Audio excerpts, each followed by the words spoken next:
shoot me, I'll freeze. World Cup song, wasn't it? Yeah, no, I'm not talking about the Shakira time. Imagine being that kid. Every kid loves games. We can use some hot boy. Oh, nice cop. Yeah, boy. From old school teaching to the daydream, helping you. There's still room. So the Mr. Right, or not even Mr. Right, the Mr. I find out what airport she's in, and I'm like, pick me. Campus sex where dreams are. Bank it. Got that right. So I can bank his knowledge. Shit. What? Without it, there'd be no life without planet. And it's just the ability to talk about something. It's like when you. I don't want to do that. I'm thinking, man, how can to talk about VR headsets and what I'm doing? You're about to ask me. Black and white podcast, breaking new ground. Let's go. Man, how many texts do you think that took? No, I don't know. So this is the ending scene of the movie. I'm not gonna ruin it for myself, anyways. But I'm gonna watch it tonight. Burn. What's going on? What's happening, guys? Welcome to the third best podcast on the world. I was watching Shits and Gigs the other day, and they said they're the second best podcast. Really? Yeah. So we're the third. Who's top? I don't know. That is what makes it such a cliffhanger. So welcome back to Joe Rogan. That's it. What, you think Joe Rogan will be the first? Probably. Anyways, It's massive. one day maybe if we actually end up having a conversation with if we ever have them on our podcast, at least we'll be able to ask them those type of questions like, guys, what do you actually mean by this? So again, guys, keep supporting us so we can actually get people like Shits and Gigs on this dance floor. But anyways, like I said, welcome back to Talking Black and White. I go by the name KayTime, aka Black. And I'm white. Just white. You're not gonna give him the first name now. I'm all white. No, he is, boy. It is. But bro, it's good to be back. I mean, today we were a bit disheartened because we had other things planned for today. But Yeah, you know who you are. yeah, you know who you are. If you've let us down, you know. But Not the first time. I think life happens. But I think personally, the guy rates you. He just couldn't make it today, I'm afraid. Didn't tell me. Imagine though. Bitch move. Yeah, why do black people do that? A lot of people do that nowadays. Like, if they feel like they can't make something or they feel like they can't commit to something, they either ignore you or not even make communication. It's not hard, is it? Ash is so upset today. You can sense it today. No, but on a level though, as you can see, we're missing one of our co-hosts, Eddie, obviously, and we were meant to have a guest for you today. One of our close friends. I met him briefly before he had left a situation, was doing the same situation. Yeah, but he was meant to be here, but he's not here. And this could have been him. Do you know what I mean? He missed out. He could have been using your mic, and he doesn't let anyone use No. What a joker. He's not. What a joker. This could have been him, boy. Yeah, you could have been using your tick. No. He's gay. He is gay. I just clocked on. He said he was going to be notching him off. But it was his chance, and he's blew it now. No, but Pardon a pun. No, but their relationship is like that into a sense. Like, you guys, you're actually like, I'm surprised you didn't kiss each other goodbye when he was leaving. You gave each other a hug. That's what you didn't say. I'm gonna put the picture here when you were leaving. You lot cutting the cake together and all sorts. Oh, big day. That's for his birthday, which I didn't get nothing. Anyways, we won't get into Maybe it's a black thing. I don't know. Nah, I don't know, boy, because they were white. The people who they don't want to get cancelled. That's a shout. Shout. Let's skip the white boy with cancer. Give it to the black guy. Or PC, You know what? I remember from the last video when you said PC about the lady who was doing the affirmation thing. I didn't know that was actually the word which people use. That PC when they mean like it's almost like for sure. Yeah, you got to sound correct. All right. Anyways, the best bilingual host is here. I'm talking Zimbabwe, stand up. Give me a little salute. Malawi, stand up. You're not bilingual, you're only English. So you can say English people as well, stand up, because we're representing you here. So quick disclaimer, we're just providing a quick safe space where we just give our own views and beliefs or of what we view certain things. We're not the most smartest people around, but at least we're putting ourselves in a situation where we can have this chat and we can. I'm just giving you a disclaimer to actually understand a bit of our channel, because Ashley mentioned, he described it the best actually when we first started, because he said we can only talk about it and it doesn't have to go further than that. So it's just to give you a little sum up of what this platform is all about. Safe space, no judgment, but we're just here to just have a little chat, really. Yeah? Yeah, Is yeah. that fair to say? Yeah. Do you have anything to add on That's that? all it is, really. All right. chat. Okay, cool. So as you know how I normally do it, Ash, yeah? As an icebreaker, we will go straight into some videos which I thought might be good for us to just have a little nose at. All right. So obviously, we come from two different backgrounds. Ash, clearly, he says it himself, I'm white. So, born and bred in England, isn't it, bro? On the road, yeah. You know how it is. Were you actually born on the road? Not born. Bred on the road? Yeah, I lived the road life. Oh, get off it. He doesn't know nothing about road life. Yeah, but anyways, we also would love to... I myself, I want to introduce you to someone who I grew up watching. Like, I remember as a kid when we were in Africa, right? My parents, bless them, I've always told you that mum would be selling stuff, so she would have to do trips, right? So dad working at his business, Oh, so yeah. it will be like a 9 to 6 type of thing. So he'll be at work, but at the same time, mum will also be doing her own thing. So I was always in front of a TV, and if I'm lying, I'm dying. But a lot of African kids grew up to this legend. So I just wanted to start off that little, you know, just a sure you still love me? light-hearted thing. Stop saying this. Have you ever seen that face? I even love you more than myself. Not the girl, I love you more than love, okay? him. If you love me, sing a song. Oh, come on, baby. Come on. Okay. Dunno. What do you want me to sing for you? Trust me, you've seen that face on You know that memes. song that makes me love you now? Yeah, okay. You know that face, trust me. He's a legend, man. There's two of them. There's two. Even if you're going to sing another song for me, sing that one, that one, that one. But this is iconic. This is an iconic moment. This is iconic. And let me know in the comment section if you know the song, because I've been trying to figure out what the song actually is. Listen to the song as well. Let me know.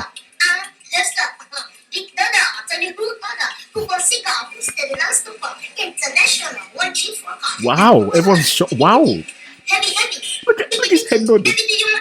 Trust me, not on the floor. If it's that hard to use a bit, I can begin long time. She's there. When she knew was a friend of mine. Yeah.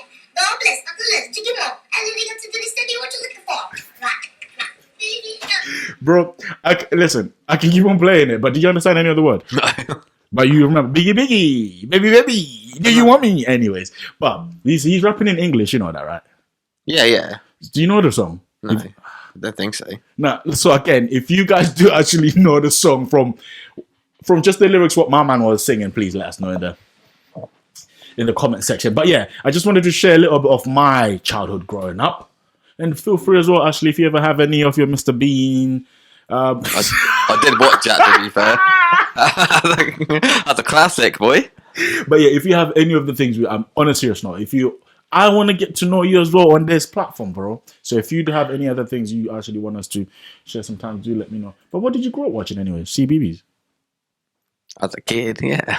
Yeah, but what type of stuff were you into watching? In what, like, as a kid? Cartoons and that. The Cartoon Simpsons, Network. maybe. Cartoon Network. Simpsons. What cartoon would you say was your favorite cartoon as a kid growing up? I can't remember. There's Ed, and Eddie. Yeah, that was alright. That was not bad. Nah, Let's rank them. Let's do a quick ranking. Recess was quite good. Let's rank them. All right, we're ranking them in top three. Top three cartoon growing up. Simpsons is probably top. Cartoon programs growing up, yeah. So the top three cartoon. So you're saying Simpson at 1? In any order, actually. No. We want 1, 2, 3, but you can start from third. It's up to you. So I can't think of any now. Come on. You're 30. You're not that Long old. time ago. Boy. Yeah, to be fair, I can go. So I want to go. To be fair, you started off with Recess. So I'm going to go with that Recess. I'll put that on third because I used to love my. Then you see all the boys coming out, running out. Yeah. That was a legend. Then I'm gonna go Jimmy Neutron at 2. Never watched that, I don't think. You never watched Jimmy Neutron? I know the name. I don't think I watched it. The smart you, the very intelligent kid. You never watched Jimmy Neutron? I probably have. I can't. But to be fair, it's like the House of Wax you said last time. Yeah. He doesn't forget about his Paris Hilton. See how quickly, yeah. But yeah, so it's it's one of those. So Jimmy Neutron, then at 1. Oh,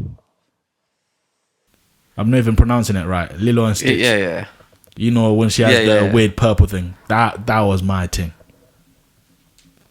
Anyways, we'll carry on moving forward. I can't even think of any. Yeah, no, that's what I'm saying. Anyways, we'll carry on. But Yeah. because I ain't got a clue. if I wait for you, mate, you're an old man. Yeah. So we'll be waiting here the whole time. But I always felt like I was never going to grow out of cartoons, I'll be honest. Did you? No, even now. There's still watch them? Family Guy, South Park. Oh, yeah. Yeah, but those are more adult-related cartoons. Yeah, definitely, yeah. Yeah, they have some naughty stuff in there. Yeah. South Park is so bad. Love South Park. You know, it matches your type of personality and sense of humor as well. Love that shit. I saw your uncle on social, so I just wanted to show you a video of him. But he should be on the music video though. Look at him. The way he comes in, he should be on the music video. I want you to take in everything, bro. He comes in like a hype man. Watch it. See what you've done. What? I don't know who you are. I don't know where you are. What? But you may want to start changing your ways. Goes into tears. Yeah. Watch it now. Changing your name. But are you mad? That's no, but he actually came across like a rapper. Look, the change of position. Yeah. He's with the hands and Who you are. I don't know where you are. But you may want to start changing your ways. that bit. Or changing your name. Alright, change your name. That slaps. Don't be. Yeah, he does it, and it's the instrumental as well. Yeah, They put in the background. Anyways. You see, we're warming up now. That's why it's called an icebreaker. You get me? Something which are relevant on the social media, or some videos which are relevant right now on socials, but at the same time, to just let our nerves get loose as well. Because we also get nervous before the camera starts rolling. You know?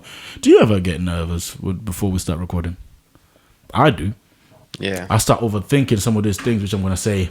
Anyways, I wanted to educate you once again. And remember what I said. Please, next week, if you do have videos you do want to share with us, please share them. But today, today I definitely do have something which I want to educate you on. So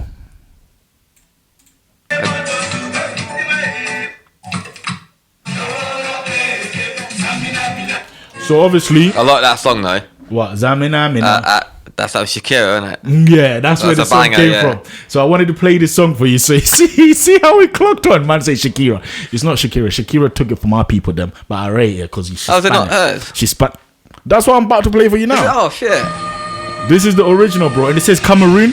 And let us know in the comment section as well where they're actually from. Because I remember growing up, right, in Zim, watching this. So basically, it'll be like the music channels. You can't just watch any music video anyhow. You'd have to go to someone's house or something, and you're there, all of you sitting down, waiting. So this would come on, bro. It used to be a vibe. When I'm saying a vibe, kids will even put things on there. Like, you see how he's dressed, because he puts clothes in the back to make himself look like he got BBL or something. But anyways, we would even try that. But listen, banker.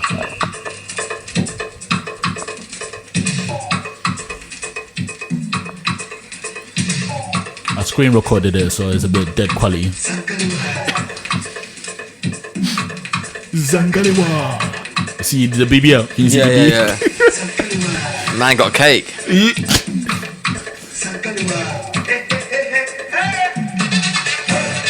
Don't worry, it's gonna get in, bro.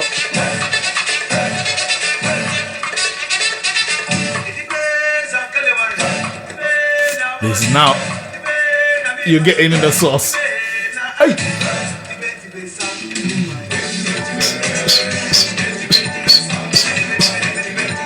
Are you hear me? But fam, so you could imagine if there's a football game, if it's a football day, they'll get things like this playing from the day. World Cup song, wasn't it? Yeah, no, I'm not talking about the Shakira time. You need to stop about the Shakira. That This was fucks not up, made boy. by Shakira. But she took it from here. But because obviously you're only referencing this part, isn't it? Yeah. That's the part you're referencing to. Banger, boy. But that's where she took then she flipped it. Yeah. That's the original thing. But so you see this part there. So imagine everyone now. So we're in the yard now, in the house. Hey, imagine, bro, how it's just a Moro thing, innit? Uzu or something like that. Where'd you got a white tash? He's taking the piss. They're all just taking the piss. Oh, I think they were trying to take the piss out of you lot. I think. Yeah. Don't know. What did we ever do that got them pissed off? Anyways, bro, they didn't do anything to get them pissed off. Say waste, man. Oi, nah. This takes me back, Ash. You feel the rhythm, bro. It takes time to get into it, doesn't it? What, the actual song? Yeah. Yeah, no, that's the whole. I agree. I'll put my hand up. Yeah. But it's back in the days, bro. We have to give them their flowers. But at the same time, I feel like It's a very it's a upbeat vibe. song. Yeah, man, it's a vibe. And even when it breaks off to that, zoo, bro, come on, imagine like racism was just coming to an end at that time. So, it's still here. So racism has never ended. So, but anyways, it was starting to calm down. So you can only imagine how happy we were this part now. You can even see the military matching people at the background. But anyways. We'll fly over that one, my boy. And I just wanted you to see my African uncle here. Thanos. Did you say Thanos? Yeah. Kill him in the comment section. He's not a Marvel fan like that. Or, bro, come on, man. Thanos doesn't have that. Bro, come on. Who has a hand? Well, Iron Man. Thank you. Oh, Jesus Christ. It's all lit up, boy. Yeah, like but the gauntlet. I get you thought it was only the arm. Yeah. Okay. No, he got the full thing. Thanos went black. Oh, Purple, boy. Anyways, just watch and hear what he says.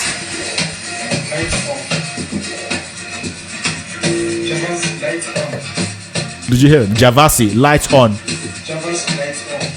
Oh, you heard that, yeah? Look at the strap. Look at the strap, fam. The work which went into that, Ash.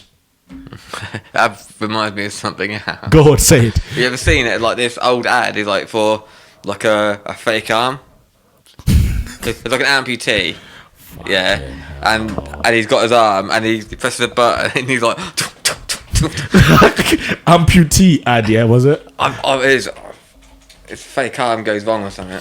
There you go. Oh, you found it? Top one. Is it that one? No, top.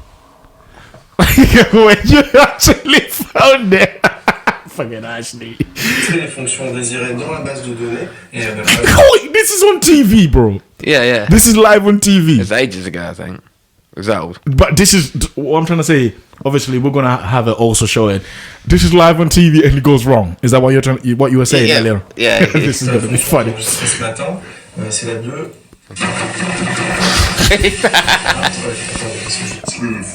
We're probably showing them if you want to have some, Yeah. you can probably have some, you know. Get me?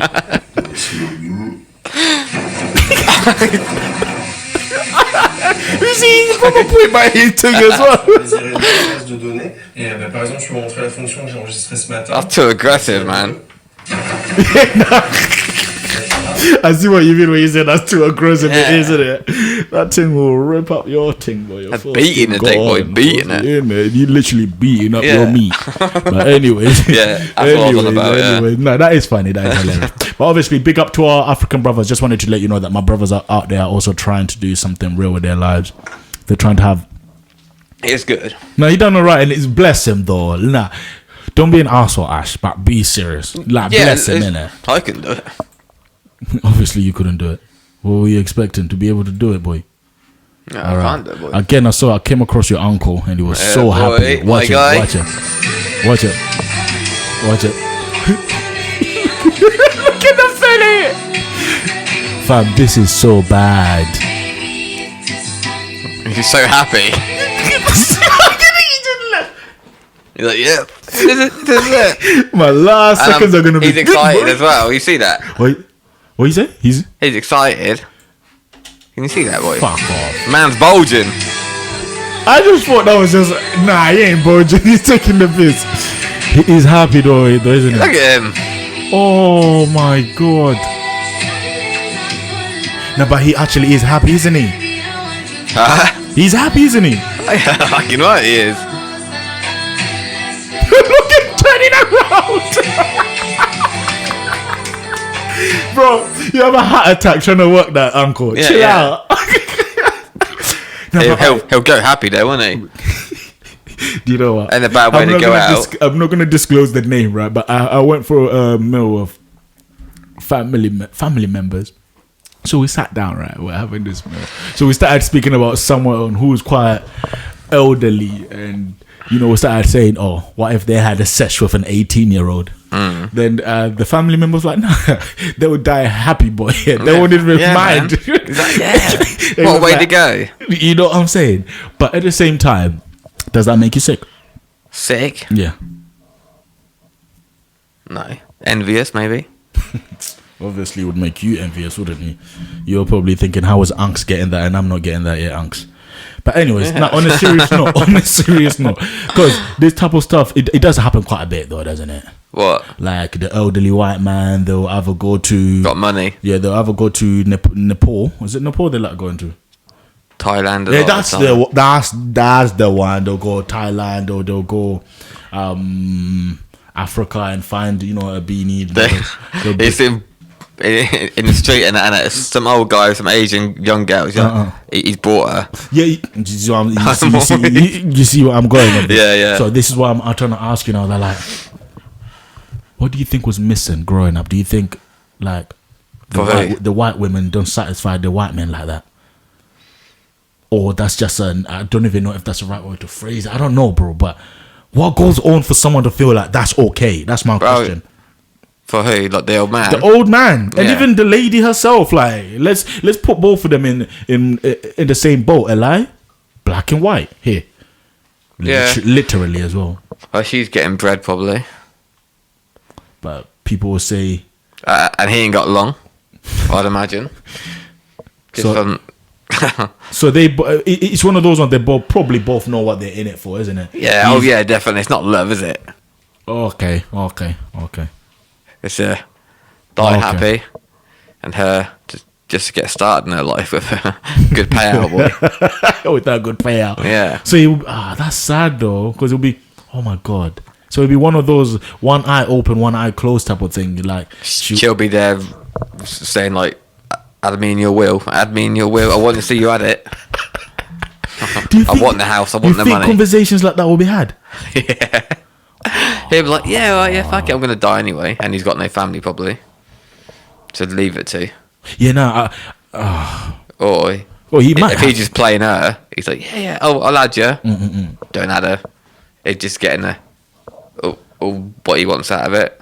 He pegs it, and she don't get nothing. So all that hard work for her. Bro, imagine dealing with a wrinkly, ninkly little usnas or like oh boy. The thing is, people do for money, man. Yeah. Then again, people gotta do what they gotta do, isn't it? Exactly. It's a tough world. But I'll be honest. I look after my dignity, man. I don't really like effing up certain things. But anyways, just to let you know as well, guys. Yeah, we're gonna have a guest who's coming on to the show today. A really important guest. So important that we're keeping him a surprise for now. Although the other people who let us down, we managed to scrape something. But something which is quite cool, Eli, what he's doing at the moment. Oh yeah. We won't talk out and give it out, but I think it's interesting, very interesting. So just stick around, and I can't wait for you to hear the chat we're gonna have at the moment. So okay, cool. My last one, bro. Then I'll stop this nonsense. I promise I'll stop. Which one was this one? Because I need to know.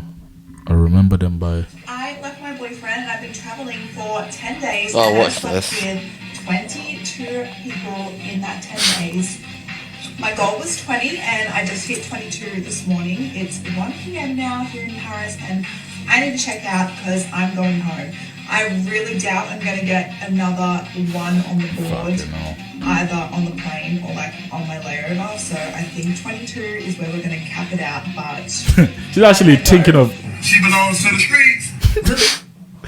That's what we've come to. But It's pretty damn sad. let's just reload the part where she say, Another one on the literally, I got it perfect there. I need to check out because I'm I'm going checking out. out. I really doubt I'm going to get I another doubt. one She's thinking on about it. board.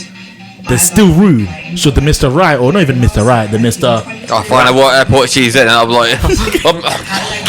pick me. One more for the road. Okay, so the question being, literally what this gentleman just said, is this what we've come to now? Like, is this literally do you think a lot of girls, they come with this type of mentality, they view things like this? Yeah. How do they view it then? Because I'll explain to you how I think they're viewing that. Or maybe should I go first while you're cooking up your thing? I think they almost view it now as a trophy, as how mandems used to view it. So, when a guy sleeps with a girl, we go and tell our man. All blood points in it. Yeah, boy. Yeah. Do you get me? So, and your body count was always something to boast about to a certain degree. Yeah. High body count. So now the girls are now reversing the rule. Really, they're now doing what mandems were doing. And do you think that is? Oh, well, not even do you think, but that's how I think it's now flipping now, and they take pride in it. It's a trophy. If they can play a man, and the man not find out, it's a trophy. But I get it.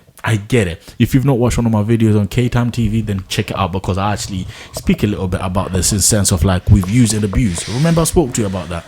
Like, I feel like men have used and abused for so long that now it's like a baby. What with a human, when someone is born, obviously they start off in the womb and they get given birth. So it's the same shit.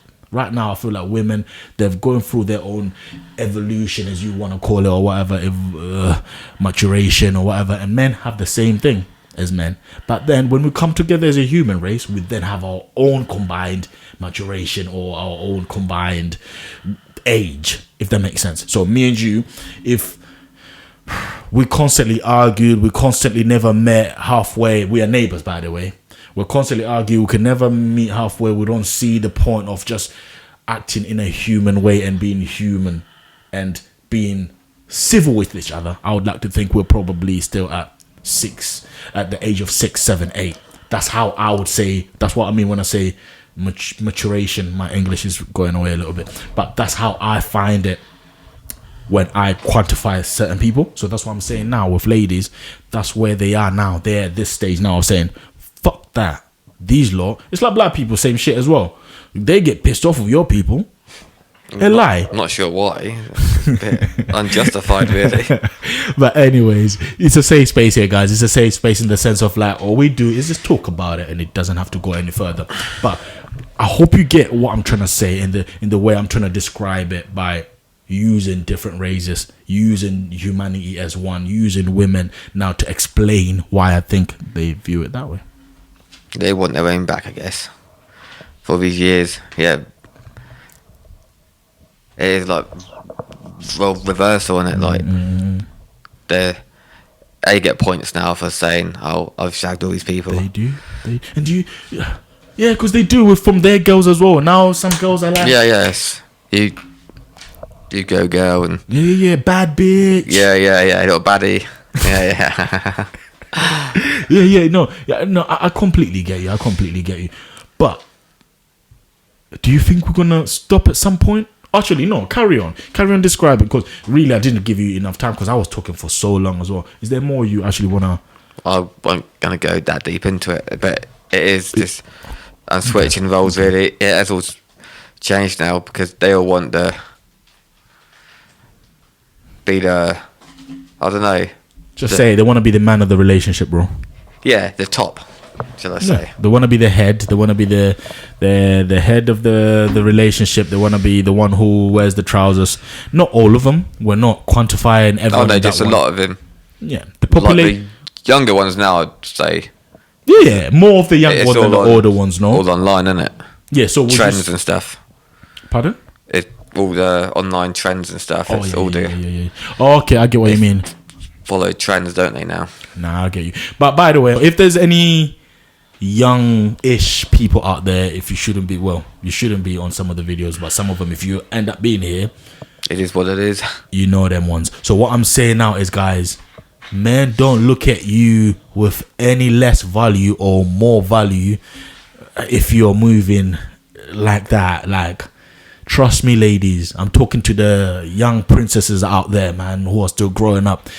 It's hot, it's cold out there. I know the city girls are making you feel like rich nigga, that's my type, that's my type.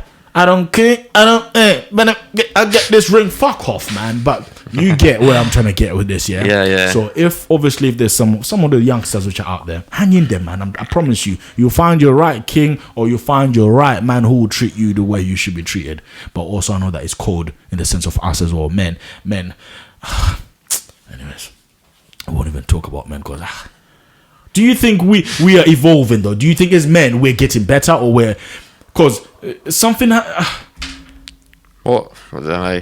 Just changing, I guess. Because if not for good or bad, I don't know. It all depends on, because the world ain't the same place as it was back then. Nah, but I just think completely different.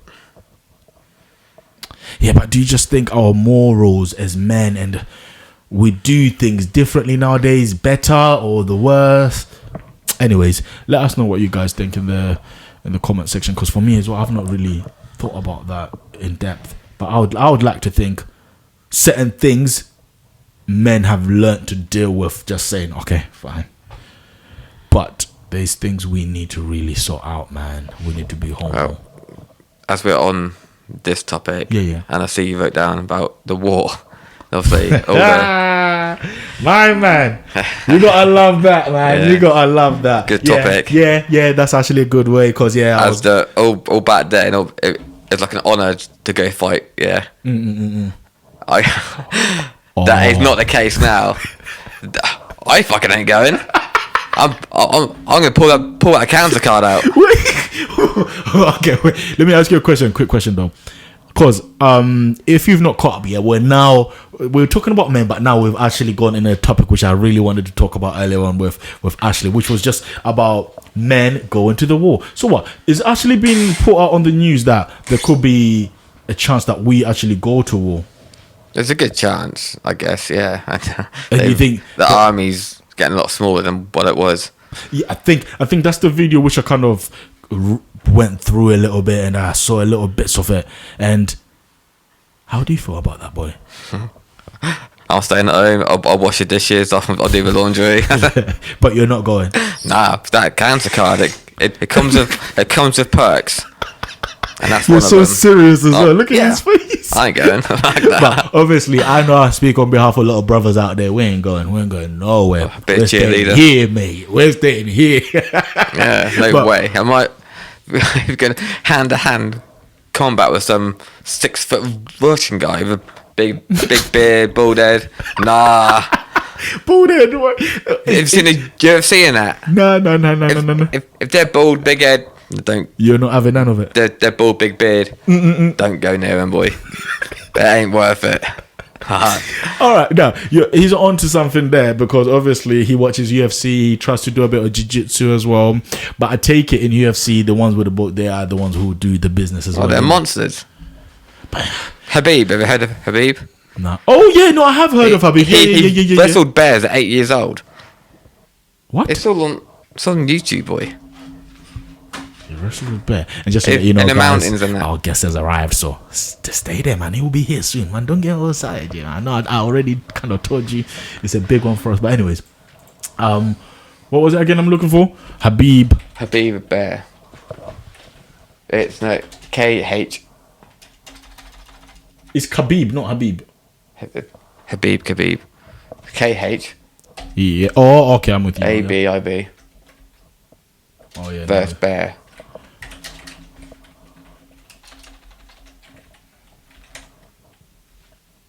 Yeah. There you go, the first one. What the hell? This one here? Yeah.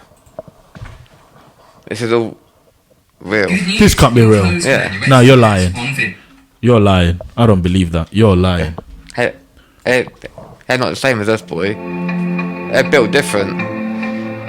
What the It's only a hell? small bear, but... No, but he's doing it with technique as well. He's trying to do it Oh, with yeah, technique. yeah. Because you saw him going for the...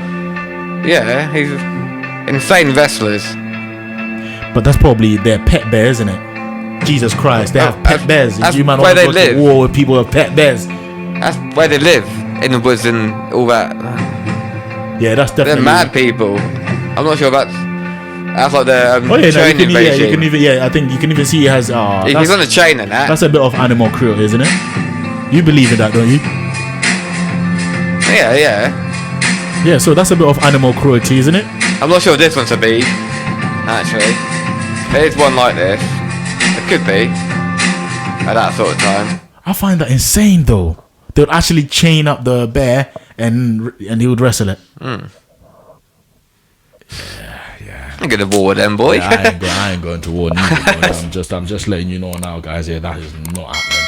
And yeah, that is not happening. But yeah, so. But it's all anyways, changed now. Yeah, going. and this is it. This is it. being But anyways, a man. guys, without further ado, I think we're going to take a little quick break. Then we'll just go straight into it. Yeah, yeah. Like I said, our guest is here, man. I'm gassed for this. So, anyways, just yeah, me. I would love to give you a nice intro, but do you literally want me to introduce you as Trev? You don't want me to. All right, let's go that way. No, there's nothing precious about me. It's just some bloke and I. And this is why I love just being around your presence, because you're always so humble like that. But anyways, I'm not that humble, so I'm just gonna say I'm privileged and I'm so honored to sit down with one of the most knowledgeable men I know, the most humble guys, the most humble guy I know. He's taught me a lot of things, which I should have probably put into action by now. But anyways, I'm so glad that he might be able to give a little bit of information to you guys. I got Trevor for you, man. We have to give him a little clap. Thought it was me, but- Nah, I ain't for you, Okay. But honestly, Trev, welcome. And thank you so much for actually coming onto our podcast or giving us Pleasure. Thank the you. time. Thank you for inviting me. Oh, no. Oh, good. No. We actually had to have you here because I think we are actually about to present something to the world, right? Which a lot of people don't know about much yet. They just think as soon as you talk about VR or whatever type of stuff, you're already into the gaming world. Video, you get what I'm trying to say. Yeah. But whereas his stuff, he's very techie. He's gone out of the box with his idea and thinking. Anyways, I want to leave you there. I want to suspense you a little bit and cook you and leave you sizzling there a little bit while we talk about one situation which I just wanted to talk to you about, guys. I think this is one topic which can be very, very... I've been using this word recently quite a lot, stigma, and I don't know if it's because someone has recently educated me about this word, but I think we need to reduce the stigma in the sense of how people view, well, not even reduce, but we need to heighten the stigma maybe to say, okay, this is bad. We should be aware of it a little bit more. So for me, myself, I think I wanted to just raise awareness to you guys about just watching pornography, adult content, I should say, and I just wanted to speak mainly one-on-one with you, Ash, as in, okay, cool, let's talk in that point of view, because I don't want to scare my guests away. I don't want to do that to them thinking, man, I came to talk about VR headsets and what I'm doing and you're about to ask me. But anyways, I just wanted to ask you about your experience with porn. So, do you watch adult content? I'm not. Be serious. You see what I mean about him? Explain more about Okay. it. I'm not really sure what So, it is. okay, so adult content can be anything from... Come on, guys. You know what I'm trying to talk about here. All right. It's a safe space. We're giving you the platform to just speak, actually. So when I say adult content, the only I was fans. born in a Christian household. All right. Sex is Oh, prohibited. he's really pushing me that way, isn't it? Okay, cool. When we're saying adult content, we're literally basing it off the what you would go to OnlyFans to watch. Although OnlyFans is actually made to be a marketing place, but pornography, bro. Come on. Why are you making this hard for me? But have you Harder than ever pain. watched pornography, or do you? I don't know. All right, cool. Me, yes, I have watched pornography before, and I just wanted to chat to you about it, and because I think it is really important that we raise awareness in this. Because I was looking at this little picture, right? Sorry, guys. Gonna get some up first. No, I'm not gonna. I'm not gonna get none of that up from you guys. But I was just looking at I was on social media, obviously, and I was just looking at the different type of addictions and the brain scans which were associated with those addictions. So your normal brain scan, your alcohol brain scan, your cocaine brain scan, your porn brain scan. But again, this is subjective. Again, this information which I'm getting from might not be an amazing source, but it looks like quite a Satya Sam. So obviously, Satya Sam. Bro, I hope you're giving us some tangible information. But if anyone knows or has better tangible information, please just pop it in the comment section. But yeah, so the reason why I want to speak to you about this, because it is very easy nowadays to get hold of, and not any, but most pornographic content, adult content, when you're not an adult yet. Are you getting where I'm going with this? I think so, yeah. All right, cool. So I remember the first time I ever came across, and it's kind of funny actually. The first time I ever came across an adult content type of thing was some of my relatives' bedrooms. So I went there. Hold on. No, I was just a little young kid. Let me explain my story. So I was just a little young kid. But just, walking around, touching too many things, opening too many drawers, then the Playboy magazines and stuff like that, and a couple DVDs. Oh no! Oh, what, dildo and stuff like that? No. What? I walked in on relatives and stuff. Alabama. His mind always goes like. But anyways, no. So I came across obviously the Playboy magazine, and I came across a couple tapes. I'm talking about the tapes when the garden boy is outside cutting You and that. I was waiting for your mind to catch up with me then. But anyways, I seen that now as a young kid. Yeah, this was Revelation, bro. That's a book. There's a book in the Bible called Revelation. But this was huge for me. This was like boom, a huge explosion. Like, wow. And it wasn't the maddest of things now we come across with, like now on social medias and stuff like that. It was literally, pictures of chest or pictures of the ooh, but with a little star on it. So I'm not even seeing the ooh. Yeah. Do you get my point? But at the same time, as a child, my mind is now, boy. And I think that was the first time. And I can even, it's a safe space here, guy. And that day I remember that was the first time I had a wank. And I will be very blunt and honest, like, bro, that was the first time I had a wank. And I don't know if, like, subconsciously, like, that's where my mind shifted a little bit. I don't know, like, even just in that moment. But anyways, moving forward now, I'm now getting to a point where now I realize that part was really bad for me, because I remember as a kid I would keep on trying to go back to that relative's house now, because I still Can I ask a question? Yeah, so how old were you then? I'm going about 8, 9. Okay, so that's young, isn't it? Very young. Very young. And I even ripped off a piece of my foreskin. That's how young I was, and I was so upset. Can you imagine? It's pretty traumatic. It is traumatic. Yeah. But I'm literally, safe space, baby, safe space. But I'm literally just trying to put you in my headspace now to think, okay, cool, 8, 9, I've came across this stuff. 8, 9. Yeah. It's young. Yeah, that's bro. why I asked you your age, because like reflecting on that now as an adult, how do you think about that as somebody, so even if it's not yourself, like an 8-year-old, It's bad. I think even messed up a lot of the female connections which I then had in later years, which came up, because really, I wouldn't say I was there. I would almost think that I knew what I wanted to a certain degree, because I was driven almost by those images or the videos which I'd seen before. Yeah. So I think I don't know. That's just my own little. But sorry, go on. Yeah, no, that's why I was asking, because I think if you amplify that into the modern era, and you think like what's accessible potentially to children younger than that age, and also just how extreme it is in comparison to what you saw, which was pretty bland and vanilla, perhaps, right? So you can see how that can mess up a young child. And when you mentioned about relationships as well, and the expectation about what you think should be happening, that can really play havoc with that perception.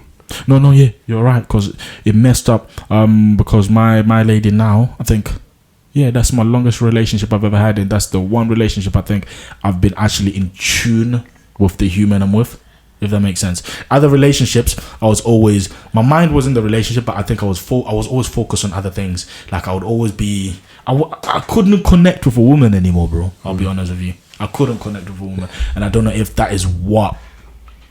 Yeah, that's exactly what I'm sort of leading to, because I think like in modern society now, let's face it, like when you're a kid, and especially when you sort of like excitement kicks in and you're going through the early stages of puberty and you're just curious and exploring, you don't really know, do you, like what exactly you're going to find, or what you kind of got, your imagination gets the better of you. And so I think like what happens there is that the early experiences unfortunately set the template for what your expectations are later on.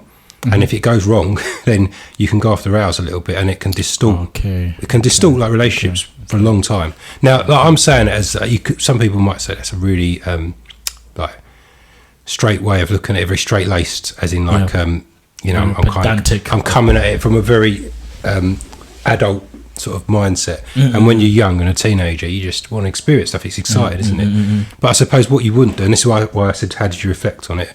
Because, you know, it does require a level of maturity to understand what damage that's doing. Otherwise, you're never going to question it. You just want to experience more and more, because that's what your picture shows, yeah? That's the damage, like, in terms of addiction and how it impacts the brain. Because it's almost eating away, isn't it? That's I get you there. And when you were speaking as well, I was also having another reflection moment, and I've just deeped it. Maybe this is why I lost my virginity to a hoe, because I actually just wanted to. But I don't know if a lot of men don't care about the virginity like that. But I'm literally telling you as black and white as it is, bro. Like, I lost my virginity to a local Jezzy. How much? What is it? How much? What do you mean, how much? That's what you're saying, isn't it? Yeah, no, but a whole is in. I wasn't paying her. Bring it a bit closer, your mic. Sorry, I wasn't paying her, but like, she's an a Jezzy. actual one. Yeah, she's a Jezzy. Yeah. She was.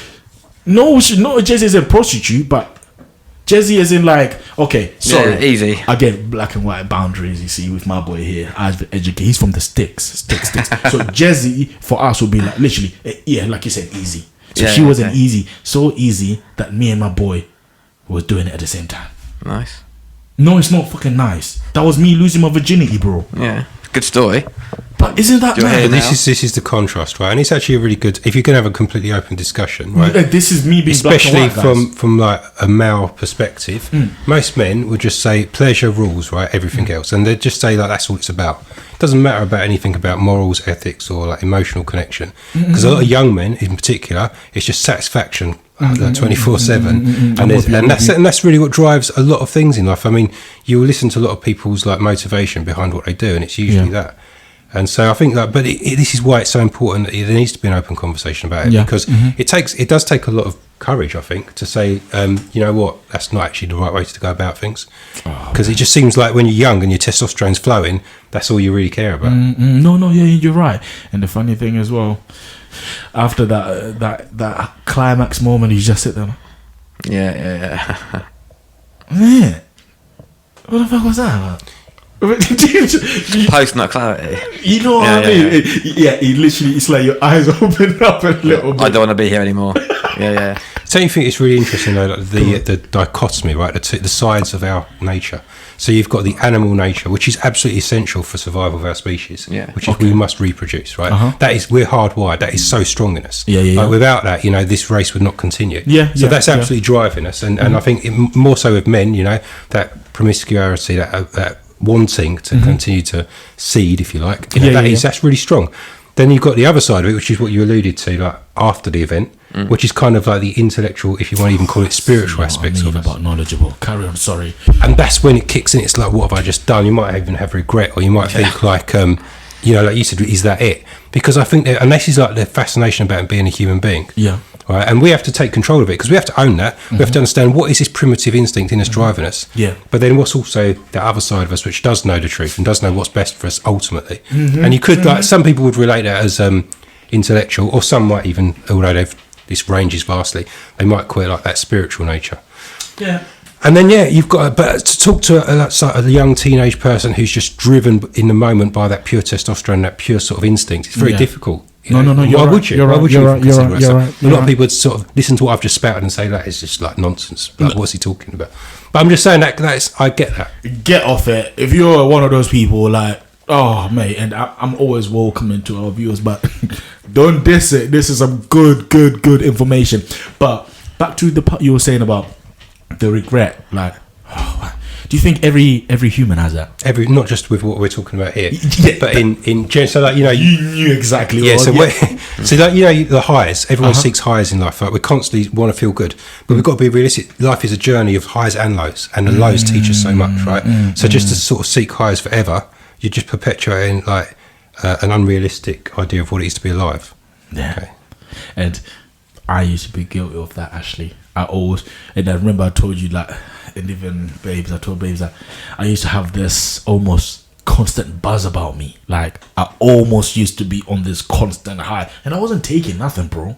I wasn't taking nothing, mate. Yeah, when I first see you was This guy. smiling, happy all the time, and I was like, fucking hell, like, I'm quite a chill guy, and I was like, Jesus Christ. And it's broken me now. I'm miserable. I'm playing, but yeah, no. Honestly, I got there in the end. I broke him. Yeah, he did. Mission complete. But honestly, yeah. So hearing you say that, also, it's just another reflection moment for me, because I've always been looking for that. But anyways, guys, because you're beating around the bush, you're not being black and white today. Next time, well, I'm gonna revisit this every time we have a podcast, and when Eddie comes back, I just think for audience sake as well, they should do a little tally of the puns. But I'm not even going to go on about the others that have been mentioned, but there's a pun count in the comments, please. that is true. Yeah, someone put up a pun count in the comment section. But yeah, honestly, I think we need to go maybe more in depth with the conversation. But I also don't want to take away the light from this amazing topic we're about to go into. Not even topic, but just to talk about what you've been busy about, what you've been working on, because you're now taking the future, the classroom, and you've made it more present, and you've made it more into a futuristic thing, which is more cool. You've made the classroom cool, and that's what I just want to talk to you about it now. Yeah. I think right. Okay. So first, history. What do you do, sir? Tell me, what business are you in at the moment? So there is a little bit of history, and I think it's like worth noting that we know each other because of this. Oh yeah. So like, you know, there's a connection in that I worked at a school where Malvin was a student, and like really proud, obviously, of Malvin, everything he's gone on to do. And that's what it's all about. He has to say no, that. Don't pay me later. If you see this guy on his head. No, I don't. But genuinely, and there was a whole range of kids, by the way, in your year group, and younger and older, actually, all that I came into contact with. And it was a real privilege and honour to be like able to, in some way, influence, you know, what you did as a human being, and like what you've gone on to do now. And so, my background is basically I worked like most people do. I had like a corporate type job. I became really disillusioned with it, and realised that, you know, life is not just about climbing a ladder and trying to make loads of cash. I mean, it seems like that. Again, it's similar to the conversation we just had. We get set these like unrealistic goals and expectations, and then we experience them, and like it dawns on us quite quickly, this is not like the be all and end all of what it is to be a human. And so, I made the decision. Everyone thought I was absolutely mental. I said, like, I'm going to go and work in a school. And probably, as you know, not just like a school of like a high caliber school, but quite a challenging school. But like, I went to... I went to that school. Sorry. So, but myself as well. So I went to a school which was not of the highest reputation, and I had to do things, you know, as you do, you survive school to some extent. So when I was a kid, I had to like pretend to be a different person to some extent, just to get through it. You know? I get you. And you do things because it's survival, and it's not necessarily because it's going to help you, especially academically. So I went through that experience, went through that job, changed it all, and then decided that, you know, I personally wanted to get involved in education, and not just purely for like, you know, academic sort of brain box type stuff, but really just to help set kids on a path that they would get excited about, and ideally, you know, find a career out of it. So that's the background, and my role throughout this has really been like leading the technology and digital stuff within schools. So, you know, that's something that, again, I don't know if it's a natural passion, but I've ended up, that seems to be my thing. You know, I just seem to be able to work with tech, and I've always had a knack for understanding it and being able to like utilise it. So when I first went into the school that you were at, I always had these high aspirations to try and do something more than just in that local area, but like, you know, grow something.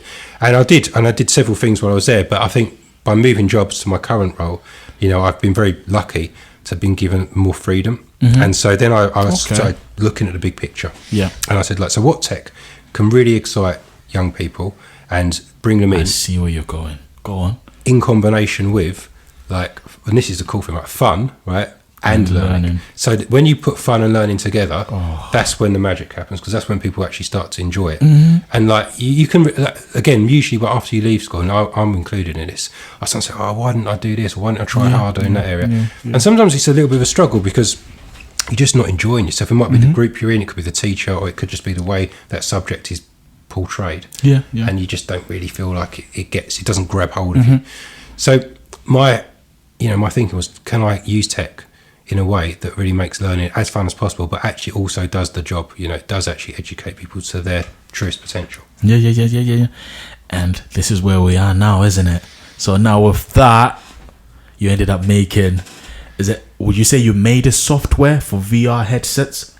Yeah, so just before lockdown, like before COVID, and at the time, some of you lot are sleeping, not working on what he's working. Anyways, go on. The timing is also like there is a lot of luck involved in those things, but I see where. Okay, there always is, though, I guess, isn't there? Absolutely, yeah. I mean, I think sometimes the real like ingenious visionaries, they sometimes are able to see with clarity what it is that's coming next. But I think for me, and somebody that's also doesn't have all the resources that maybe others do, it was also just there was a little bit of luck involved, and no one at the time, because this was a year before COVID, no one really knew that situation was going to unfold. Yeah, true. So started like working with virtual reality in an earlier format, and then started to put together some prototypes for how I thought this interface, because the cool thing about VR, right, is it's the first interface that I've experienced that actually takes you somewhere else.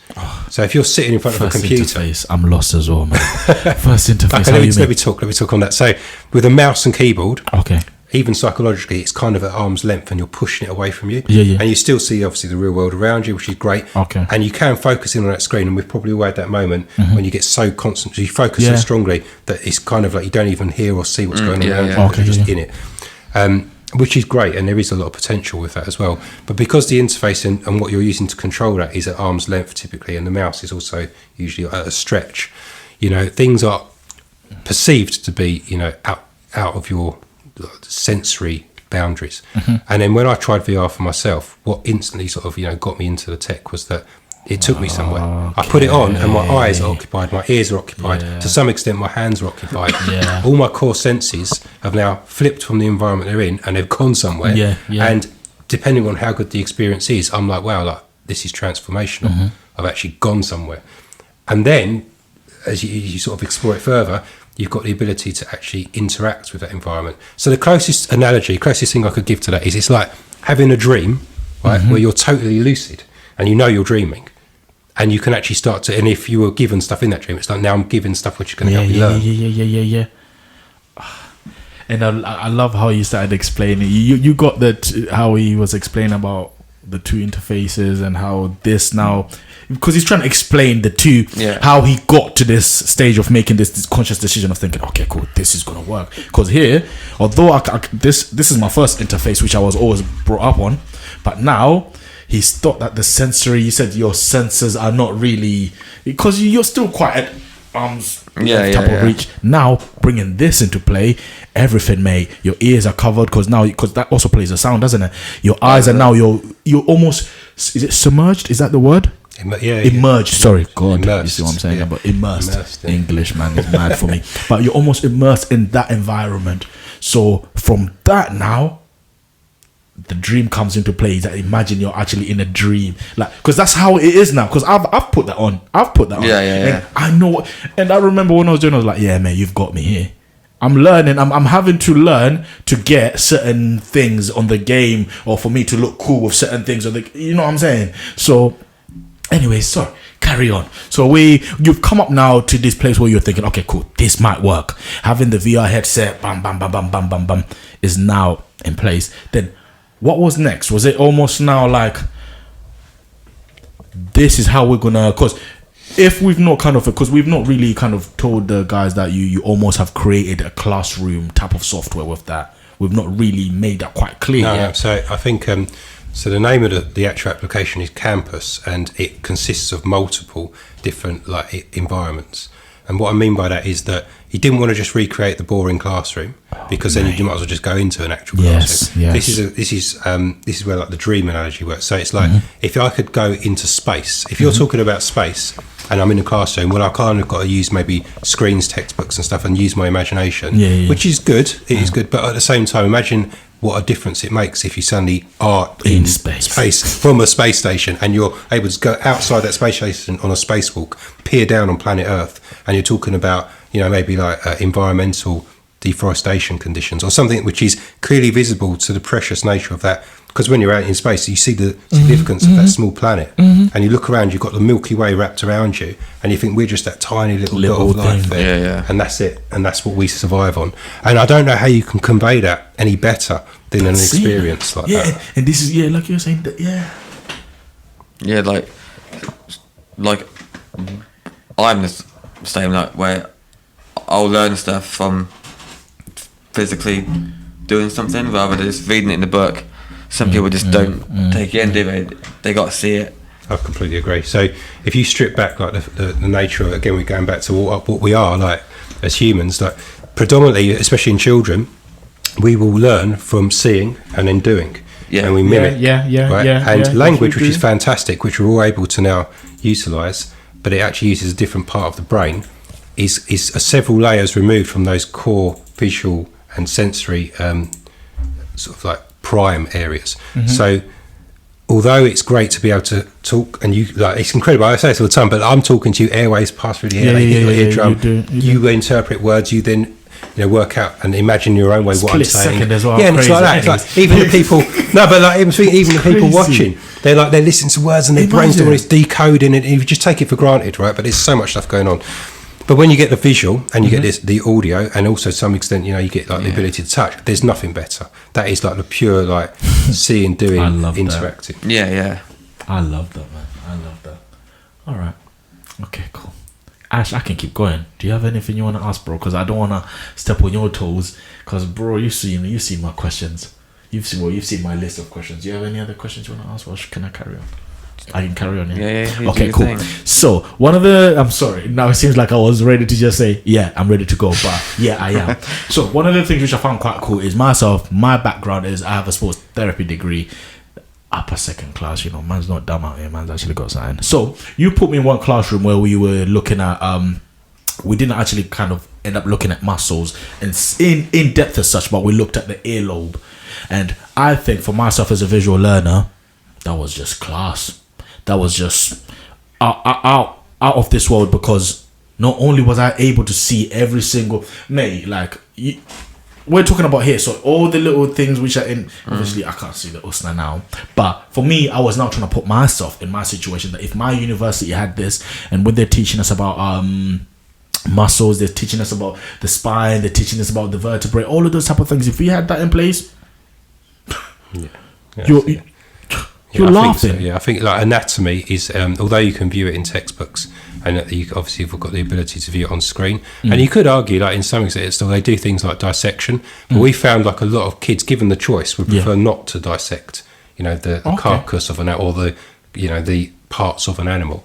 So when we gave the option to do what we call an ethical dissection, so in other words, it's just really high quality graphics, but you can still dissect it, take it apart, put it back together, understand how the anatomy of the animal is constructed and the biology, then I think like that's preferential for most. And also you can do so much more. So you mentioned like something which is quite small, like the eardrum as an example. You can make that a lot larger, which is you can't generally do that otherwise.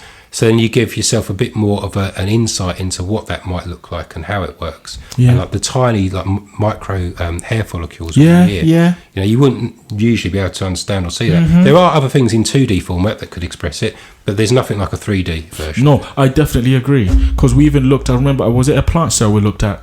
We looked at a plant cell, and just looking at the plant cell, give me 5 characteristics of a plant cell, boy.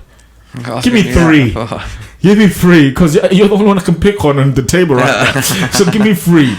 Nucleus. It's still atoms, isn't it? Yeah. But anyways, my point just being, it was so cool. Because I was seeing the whole thing like that, and you see all the layers of it. I'm a visual learner. So again, I very much so appreciate this. How about you?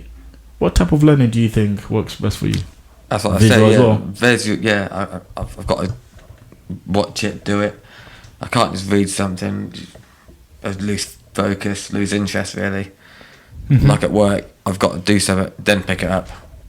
You know what I mean? No, I'm with you. I get it. I think that's really relevant as well. So you talk about work, right? So, you go for your conditioning at school, and of course it's great for us to be able to do things like to read, do our mathematics, and all of the other analytical things that we get taught. But then often in the workplace, I've done this myself, you shadow someone, and what do? You watch what they do, and then you do it yourself, and you copy it, and then you learn from seeing them doing. So it actually defaults back to that origin of the prime functions of senses. That's it, yeah. It's the way he unfolds things, which it makes it easier for me to understand. Anyways, I think it's quite cool. You probably would like using that for that conversation we had earlier, isn't it? You watch adult content. I'm not sure what you're on about. Guy, go away. Anyways, I'm gonna get him to open up about this because I think he's one of those naughty ones. Probably locks himself in the room the whole week. Not coming out. Steamy and musky. Anyways, back to some serious conversation about this. Would I be cheeky if I also say, is there a way we can give Ash an experience of this? Yeah, absolutely. No, that's not a problem at all. Possible? The thing about it is, after you create something like this, the pure joy comes from showing it to people. Is that all right? Yeah. Is it possible now? Yeah. Is it possible to get it now? Even I'd have to go and get the control. No I only problem. brought it out. I'll get No the controls problem. for it and stuff. Please, yeah. I just want to because I want you to see what I saw. Make him stand next to a dinosaur. Yeah. Do you know what I mean? Yeah, you can do. Yeah, Mate, it's crazy. Anyways, we'll take another little quick break, mate. It's happening. It's all happening here, mate. You get me? But anyways, bear for us 2 seconds, if that's all right, Trev. I'm so sorry about that. Fine. But yeah, obviously, while you sort that out, I've got another question for you, boy. If that's all right. Yeah. I still want to talk to you about this pornography thing. What about it? Do you watch adult content? No, When was the first time you ever did? I don't. Have you ever watched adult content? No, I'm not into that. You've never watched porn? No. Okay, alright, cool. Let me know if you think it's capping it. And if you think it's capping it, leave in the A comments. Christian household, a God-fearing family. You're not a God. What? It's your family, because I know you're not a God-fearing person, but you're taking the mick out of me, isn't it? No. Your family God-fearing, boy, yeah. Your family is not God-fearing, is it? Are they actually? Yeah, we pray like 5 times a day. Okay, he's winding me up. You see what I'm saying about We like? say grace before we eat. But anyways, We got to thank God for the food he he's gives. a waste, man. He's actually one of the worst people. But and it's yeah. still recording, right? I don't know if you can see the flashing red light from there. I'm just asking, in case, because we've had moments, so I have to ask. So you have to be very positive and answer me rightly, because when something goes wrong now, then I just have to sit there act like nothing has gone wrong. It's not happening no more. So okay, cool. Alright, bro. Girls, do you think girls are getting sexier or the clothes are getting just naughtier? That's a good question. Like, Yeah. I said a few times, didn't I? Like, when I was younger, I swear the girls didn't have backs like they do now. It's an evolution, I guess. I don't know. And do you think that's the science of it? Yeah. Oh, please come on. Oh, sorry, Trev. I'm so sorry about it. You see, he's such a gentleman. You know what I mean? It's not easy. By the way, just to give you another, you guys, this is his studio, and he's, you know what I mean? What a gent. But anyways, while we're just having this little buffer talk, I don't know if you want to set yourself up and stuff like that. You want to put a headset on him? Yes, please. Yeah. While he's talking, I'll put him off. I'll wait until he's finished. But yeah, Yeah, you are right in the sense it's of like, mad. Yeah, but then you get these leggings and stuff which push everything up, so it's a lie. so what? When they take off, then everything just goes. Give Whoops. Yeah. Nah, those leggings. There was one time those TikTok leggings went famous. That's it. Yeah. The one with the little weird little Bart Simpson type of hairstyles. You know, there was Yeah. Simpson character who has the little weird hairstystyles. You get what I mean? The spikes. Plait. Yeah, the plait hair. But obviously, what I'm trying to say is the leggings proper went up the cracks. Yeah. Anyways, boy. Sometimes it's hard getting points across to Ashley because I feel like we speak two different. I said yeah from the start, but he kept on. Sorry, I just thought you didn't get it. That's But fine. anyways, but yeah, I do agree as well. I think the technology and the science of clothing has just improved. Mad, isn't it? Yeah. it's just gone crazy. a So con. now, yeah, it is a con, man, dems. So don't fall for it every time. But anyways, that was just a little buffer conversation. But when Eddie's here next time, we're gonna go into more depth about that. But I'll let you get ready now, man. Okay. We have to get you in. Go on, Have you ever worn one before? No. So I'll help you set it. So basically, this you can adjust, right? So I'll show you. I'll put it on like that. I'll pull it down so it's comfortable, and then I sort of tighten it. So just do it so it's sort of nice and comfortable. And then these controllers, so there are like left and right hands. What I might do is I might swap chairs with you, so because I'll set up a boundary. The reason I do that is because you can set up the whole room, but I put it around the chair so that you know roughly where you are, and if you move out of it, it will show you the real world again, so I can see you. I can see you now. Is that when people end up hitting or running into the wall or something like that? Videos. I mean, I do boxing in VR. I do it in here actually. Yeah. So like I've come quite. If I don't set the boundary, I've come quite close to wrecking. No way. Because you enjoy it, don't you? You do. Yeah, and actually during COVID, we spoke about that. Like the VR boxing was the thing that kept me a little bit fit because that's the only exercise I was really doing. Yeah. I remember you talking. So about it's good. It's really good because it's like, unlike a lot of other technology, you can do quite a bit of moving around. You know, you can move around quite a bit. Yeah, that's it. So yeah, it's good. So if I swap chairs just for a second, then I'll give it back to you.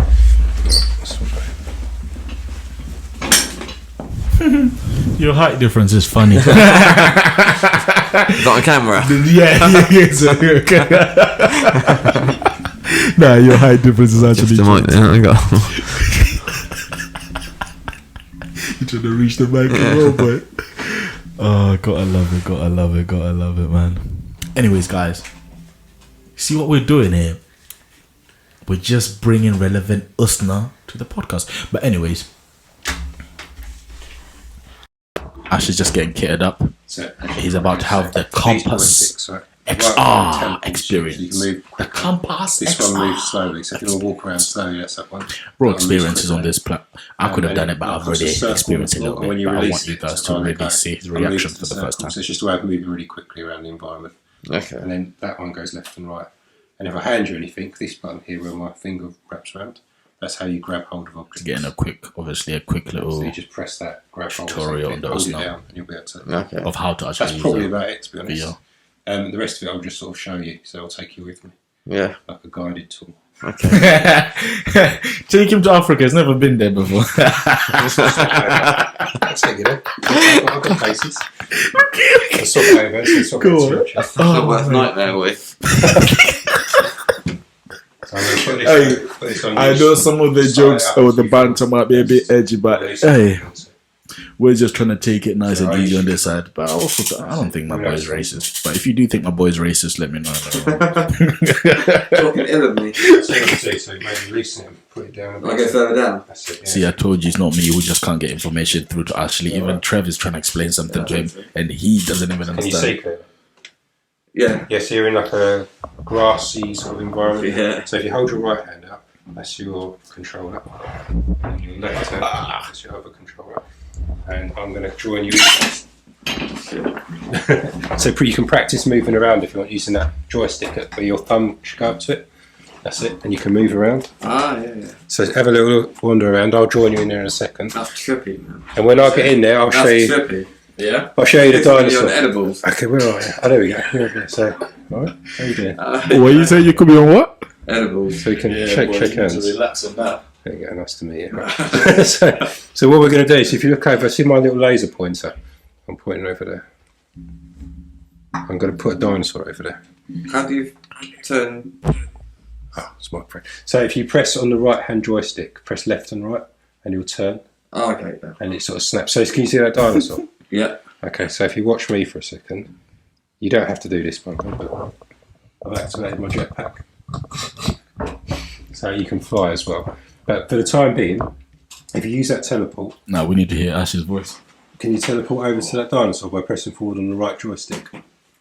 That's it, you got it. I'll meet you over there. Sorry, mate. This is your mic. Getting like that, is it? Just put it there, Ashley, man. For goodness sake. Yeah, that's too. That could have been TK if he was there. But he didn't make it. No. Oh, Enjoy well. this experience. Concentrate. Yeah, so just to say what this is, like, they get stomped by the dinosaur. This is a Brachiosaurus. Wow. Right, I'll give you a quick example of something else. So I'll show you a few different animals. Were they quite big? Were they? Ash, Yeah. talk to me. Jeez. That's a Spinosaurus. Can you see it? And I can make it into a baby one if that's a bit intimidating. Let me miniaturise it. So it should shrink down in a second.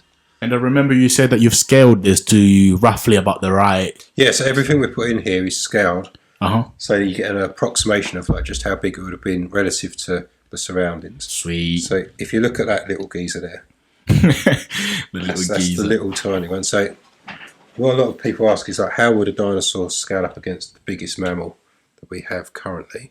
So if I would put that pick up and show you an elephant. Sorry, I was sorting That's you out. all right, no worries. We got you. This We've is sorted you out on this. a virtual dilemma.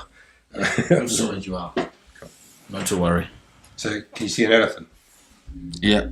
Yeah, so that gives you an idea as to like the size comparison between the dinosaur and the biggest land mammal today. So I'll sit on his back.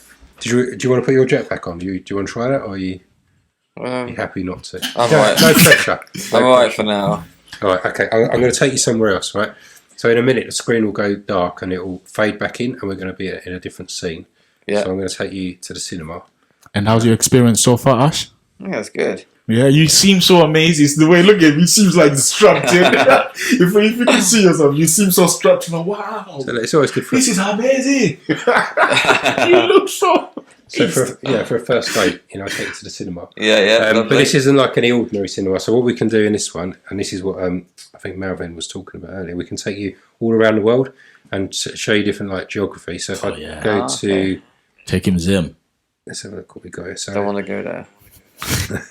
Take him Zim, because he said that now. You have to take him Zim. I'll do. I've got lots of options, but I'll show you some of the things that you might find interesting. So this is the sort of thing that you couldn't typically do with kids. You can't take them to these places easily. So this one, when it loads up, let's turn the volume down. Oh shit. Jeez, I can even hear it on this side. Yeah, Some sick music as well, like. So we're looking at a volcano now erupting in front of us. Wait, you're actually looking at the volcano erupting? We are, Yeah. This is, What is it looking like? Describe it to me, Ash. Wild. Looks hot, boy. For God's sake. So I'm seeing like lava coming out of the sort of funnel of this volcano. Like you can see the magma coming up from the chambers below. Yeah. And the great thing is about being a teacher in here is, I'm talking to you about it at the same time. So this works anywhere in the world. So because it's networked, you could be anywhere. You could be in China, India, anywhere in Europe. Okay. That's a game changer. That's a game changer. As a teacher, like I've now got the ability to teach you from anywhere in the world. I can talk you through this, and then once we've observed it and I've done my thing, giving you all of the educational content, I can then say, right, let's play a game where we can sort of test how much of that you retained. So I can give you a quick example of that in a minute, actually. But let's end this one. That's crazy. So even my cousins in Africa can actually So enroll them to... That's the dream, right? That's the dream. The dream is okay. you can teach people... Don't act like you're happy about that, Ash. But anyways, go on. I'm a hater. To get the information out there, I know obviously people will probably watch this thinking, well, that's great, but how much does that thing on your head cost? And the good news is that the predecessor to this, so the earlier version of this now has come down in price. It's not cheap, but it's about 220 quid. Now, if you compare that to the price of mobile phones... Yeah, that is way ridiculous. Yeah. I'd rather buy my kid that than a tablet, because a lot of kids have tablets nowadays. But now I know that, what, you want to go Lanzarote? Don't worry, mate. Put the heads on. Yeah, it's cheaper. So I'll take Ash to... So for history, we've got loads of history stuff. So I don't know what it's like at your school, but sometimes when you're talking about historical timelines and events, it's just difficult to connect to it. Oh, I loved this. So if I take you to this one, there's many examples, but this one usually gets people because this is a World War I trench. Oh, yes. I knew you was going to do that. Yes, Trev. Oh, mate. Talk to me, Ash. How about Auschwitz? That looks naughty, Eli. Bro, you're in literally something... You're living in history right now. Are you not hearing what I'm saying? You're living in history. This is war, boy. So the idea of this is like all of the artifacts that you see around you can interrogate. And this is what I'm going to mention, like that word that gets talked about, or the phrase that gets used a lot now is that artificial intelligence. Okay, yeah. So what we've done is we've utilised AI so that it does the heavy lifting of the descriptors which are aligned to the curriculum. I'm using those as a lingo here, but what I mean by that is that you can click on an object and it will tell you about it relevant to what you would study if you were actually like doing your GCSE. So that everything you learn about, it's not just abstract like irrelevant stuff. It's related to what you'd need for the exam. No, I'm okay. I get you now. Yeah, it just makes it a lot more fun to be in a trench and to then explore it that way.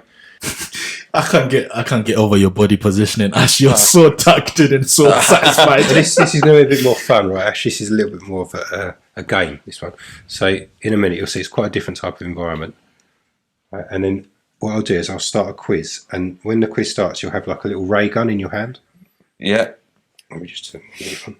Right, so what you need to do is we'll go into a maze in a minute. You've got to find me and shoot me. And if you shoot me, I'll freeze and I'll have to answer a question before I get back in the game. So, and that's dope. And that's cool. Do you get my point? Imagine being that kid. Every kid loves games and now you can't play because you've been shot. You have to answer that question, boy. In your right hand, Asher, you've got like a little ray gun. Yeah. And if you press the trigger, which is where your finger wraps around, there you got it. You'll be able to shoot me. And if you get me, right, I've got to answer a question. And if I get you, you've got to answer a question. Okay. Right, so we're on the hunt now. I like that. All right, we're on the hunt now. It's like James Bond. Literally, my boy. Hey, you're getting ready for the war as well, remember? Yeah, but training. So you played this one, didn't you, Malvin? This was like Yeah, no, I was terrible at that game. I think you killed. You had me about every single time. I think Ashley's hiding. He's got a different tactic. I ain't got a clue what I'm doing. I was about to say, I could see how he's controlling. And he just looks like he's standing in one place or just gravitating going up. Oh, mate. Yeah, so when you've got 6 kids in there at once, it's like so much fun because So you can have more than all. Right, I see. I see. think the capacity is about 16. I think at the moment we can put more in. It's just a case of upgrading the service.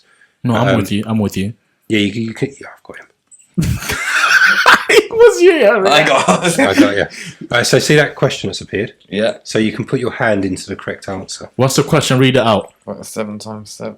Oh, shit. Yeah, answer. What's 7 times 7? Go, hurry up. I don't even know, you know. Come on, man. You being serious? Is that even right? Can you see it? It's 49. Did you get it right? Yeah, he's good. Good.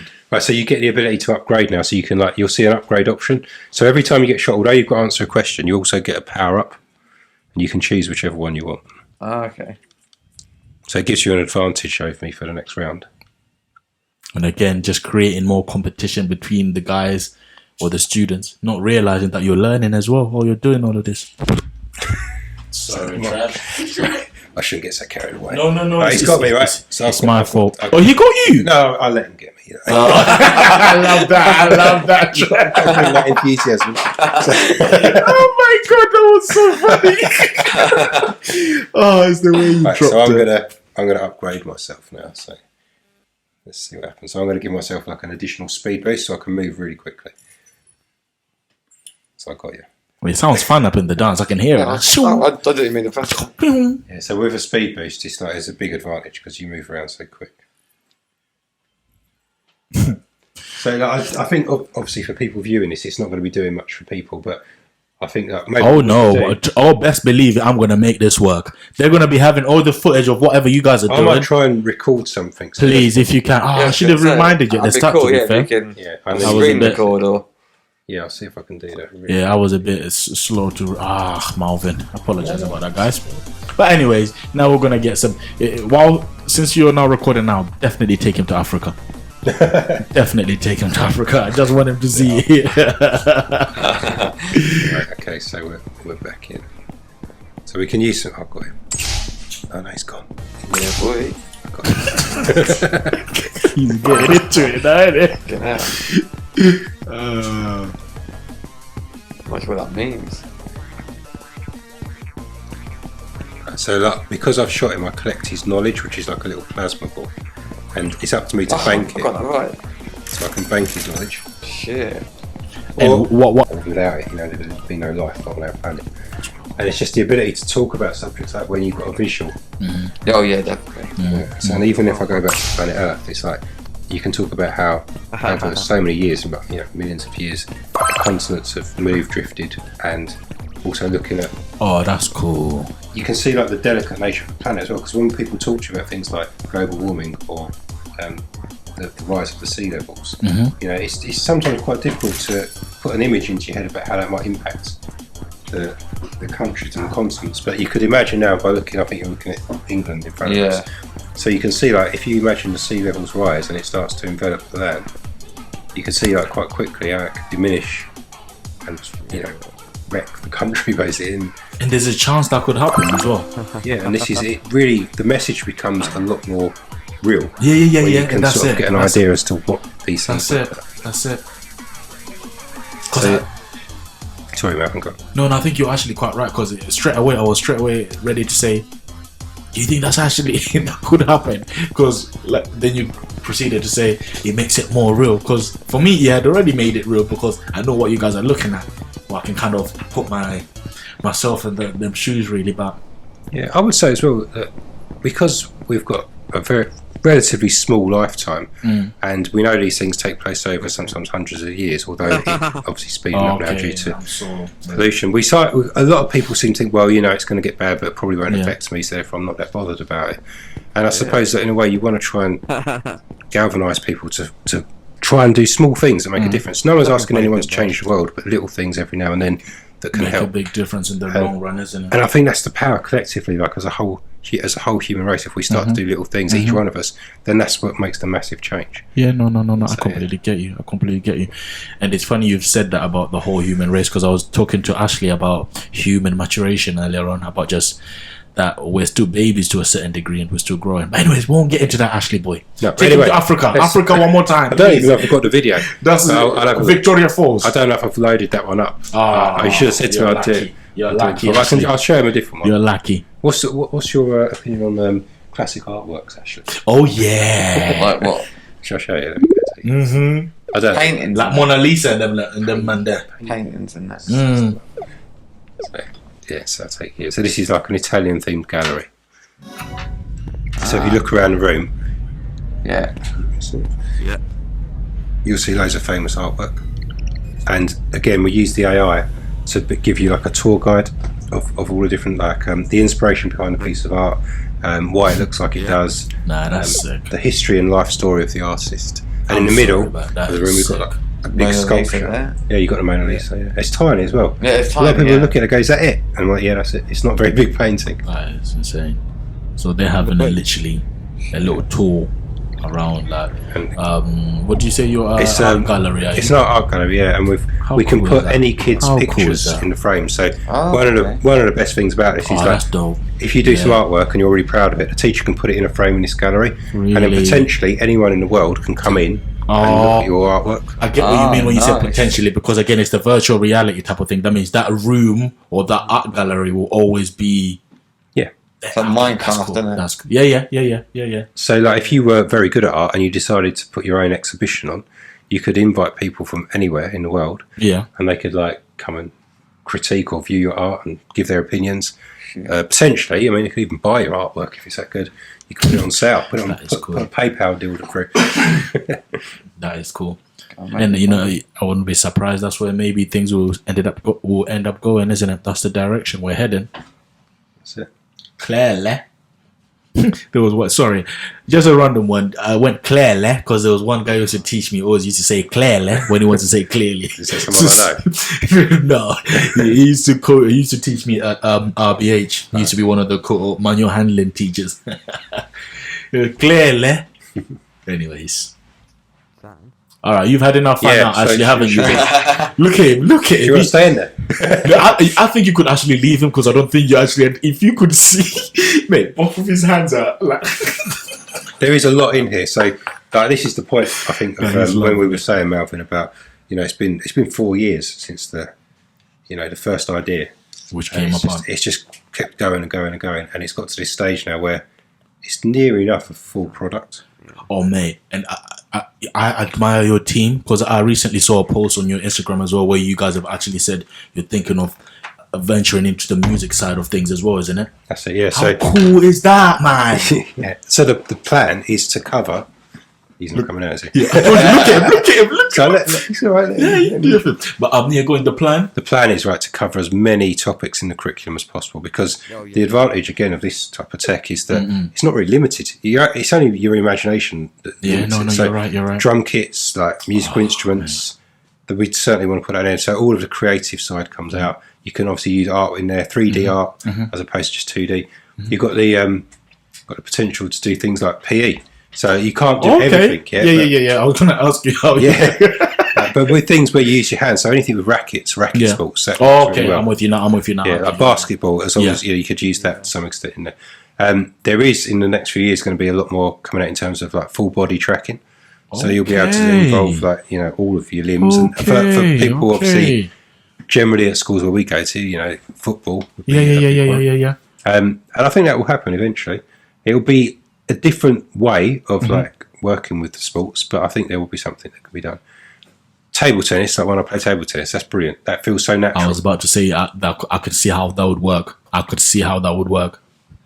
Anyway, but so what I just wanted to ask you is, well, obviously, would that be compatible with any type of VR headset? Because the Apple, and when I say any type of VR headset is literally virtual reality, isn't it? So it's not a brand. VR is not a brand. VR is this type of technology. What I would say, and you probably people probably heard this a lot now, is that every one of the main vendors. So, for example, Meta, they tried to coin the metaverse, which was their okay. I'm with you now. Attempt, I guess, to capture all of the tech. Yeah, you've now got the Apple, and they talk a lot about spatial computing with their Vision Pro. That looks naughty, mate. Yeah, very expensive. Yeah, man. But also, it brings a lot of great tech, to the forefront. So your stuff will be compatible with all of that as well? Yeah. Oh, Trev, man, you are naughty. Now, you and your team, you guys. You guys are insanely good. You're so good because you've made 4 years of planning is not a joke. But whilst you were mentioning about the music side of things, I promise you, I have this young gentleman started playing drums when he was about 4, 5, 6.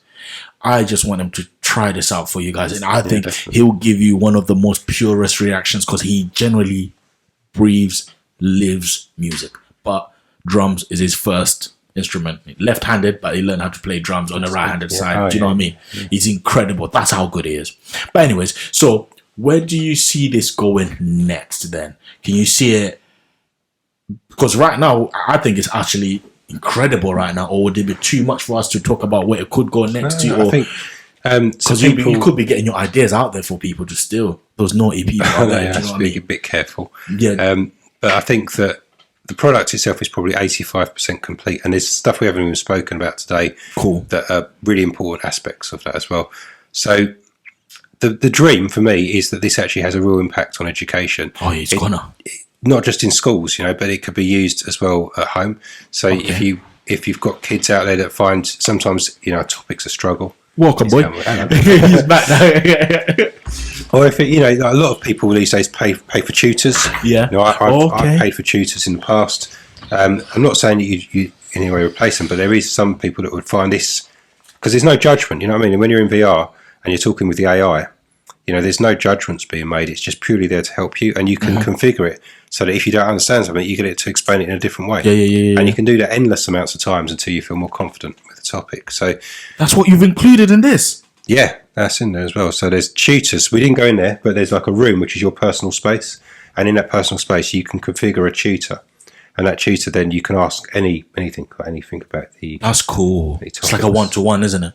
1-to-1 with a teacher speaking. Yeah. Oh really? Yeah, you can hold down a button and speak to it, and then it talks back to you. Oh.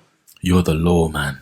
These IT man, they're the law. I'm telling you now, these people. Oh, is there headphones now for that then? Yeah, you can get headphones as well. Yeah, that's incredible. But that acts as the headphones, no? So it's got really, you can hear it. Yeah, it's got really good sound. Stereo type, sound. So it's very good, and it gives you like the sense that something's over in one direction at a distance, which is again it's part of the immersion. It does. Makes you feel like you've actually gone somewhere. Oh, yeah, it's trippy. How was your experience? You're out. Let's get your experience here. Would you enroll your kid on XR Campus? VR Campus? Yeah, I think that's really cool. Like you were saying, like they all have tablets, don't they? But that, experience it a lot more than just watching a screen. Mm-hmm. And I think like the first point when I was like, oh, what do you mean by first interface? This goes back to that now. So the kids will really enjoy this type of interface where they almost feel like they are one with this gadget. Do you know what I mean? It feels like you are there. Space. You went to space today, yeah, my boy? Yeah. My guy, you saw a No dinosaur. drugs today either. You're silly. But yeah, you see, obviously when he was showing you the pictures, or not pictures, but the dinosaurs, you saw the dinosaurs, how when you're there, for me, that was the first thing I saw, and I was like, shut up, this can't be it. Then it was, because he knew exactly what question I was going to ask him, like, is this what I would have been looking at if I was... It's a huge revelation for just educational learning, bro. Yeah, and the thing about technology, which is quite like on the leading edge, it's not like VR by now, it's not new. Yeah. That it's been around for a long, long time. But I think what's happened is it's been honed, and it's now in a place where you don't need to plug it into a computer. It just works off the headset. You can. It's not that heavy on the head, so it doesn't. It's not uncomfortable to wear. The optics, so what you're looking for, are much clearer than they've been ever before.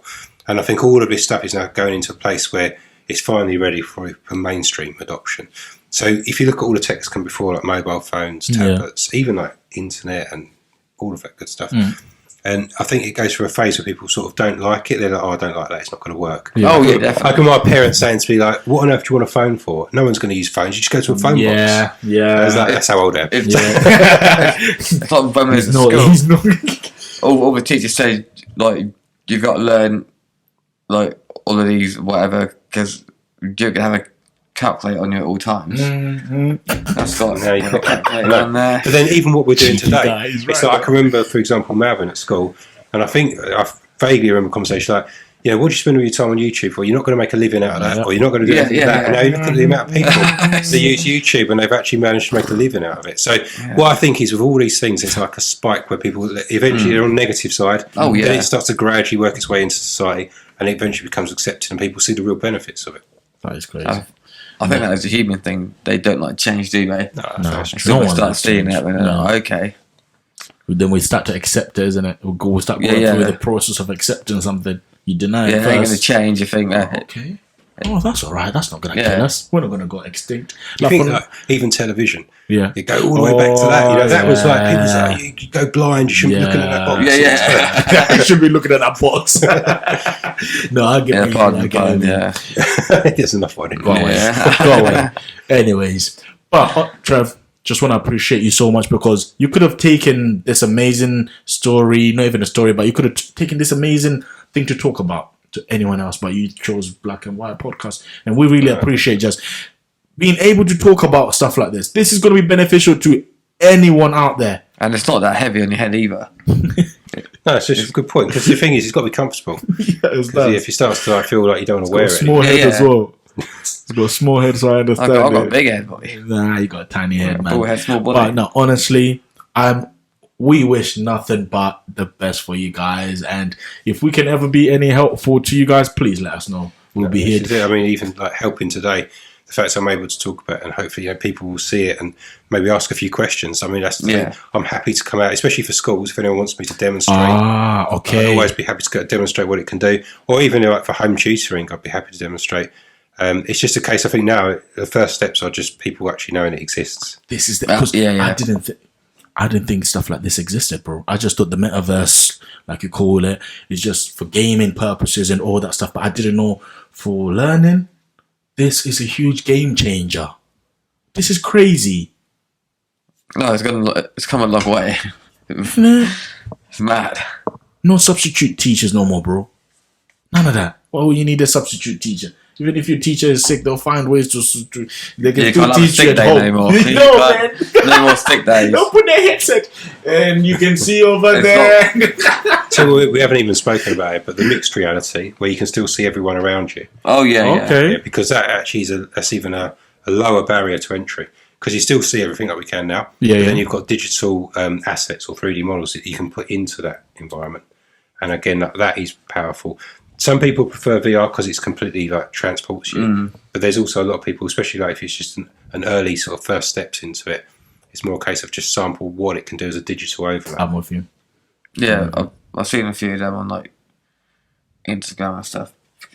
Things trending at the minute, and with like not ads, but these things just like come in the corner of your eyesight and stuff. Like, yeah, I mean there is like the glasses, the Ray-Bans, and other things like that. Yeah. It'd be really lightweight, and I think that will probably become quite adopted. It's already out. Yeah, just like glasses. They're not as good as these because they're just displaying. Rock, boy. You been serious? So it just displays like more limited sort of digital overlays, but eventually that will mature. Yeah, and then you'll be able to do like similar to that. And they're like Euro chip thing. Elon Musk. So Elon Musk has gone even much further. This is where it does probably for some people become just too much. That's but that's the idea of like a brain interface. It's been in the news recently whereby it's an operation which actually they put a chip into the brain and then it synchronizes, with an outside device, computer device, and you're able to have ins and outs directly to the brain. So you've got the ability to actually digitally influence the brain. But on the flip of that, the cool thing is if you're unfortunately paralysed or something, you could have a limb that operates again like a mechanically built limb. Yeah, it operates using your thought, your mind. You train your brain to use it again, and you gain access to that. So it's sort of Star Wars type. Yeah, no, you know what I'm gonna say. I did see something about scary. It. Like, I guess it could get hacked, in it. If someone hacks your brain. When you say, why are you punching yourself? Why are you punching yourself? Just today, I've just got to run the antivirus. Yeah. Just got to get rid of the antivirus. That was naughty. That was not bad. That was quick. There's loads to think about. I mean, this is the thing. There's so much to consider with technology, and that's why we've got to be careful. Because if you can do it, it doesn't always mean you should. And then you've got to think about like, what's the consequences? What are the safeguards? What do I need to protect myself just in case? No. I get you. Yeah. I just think it's incredible, man. Shit. Yeah, it was really cool. Bro, you were in the metaverse. You were somewhere different, just enjoying a bit of... Anyways, guys, I had one little naughty question I wanted to ask you, Trev, but it completely flew out of my head.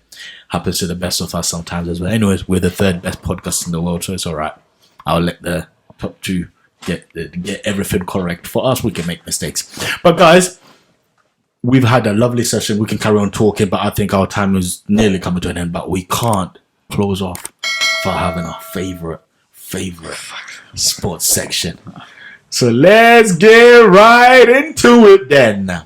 I forgive you today because you don't have I don't bring your top today, so you're not gonna have to wear the Arsenal top. No. My uncle delivered it yesterday, boy. He delivered the top yesterday. So the top is there ready for you to wear. West Ham fan, Liverpool fan. You know your boy Arsenal daddy, man. Arsenal fans are. But I like him because his peoples gave us rice. So obviously, we're not going to talk about that type of stuff because we can get into it. What people? Whites? No. He supports West Ham. So his people gave us rice. Why is he always... He's not racist. I promise you, he's not racist. I thought he said right. I promise. Oh, right. Oh my God, even worse. He's not racist. He just loves those cheeky little jokes out there. But okay, cool. I just wanted us to talk about this new blue card situation which has come out. Oh, yeah. If you guys have seen that. A sin bin. Yeah. What's your take on it? I'll start with you. I thought I see something like that a while ago, but it's like an orange card. Which didn't ever get... Yeah, never heard of that. See that? Let's just say I'm a mature man, right? I'm older, right? So the thing is, I've seen the game be tampered with so many times. And, if I go back to when I was actually playing football, play for West Ham.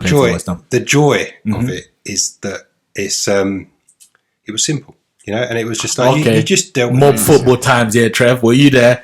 Mob football, they were going from I'm playing with you. The game was relatively simple. There's always going to be controversy, but it's just a case of you keep adding more and more stuff to it all the time. Like, I know VAR is some people like it, some people don't. I personally don't like VAR.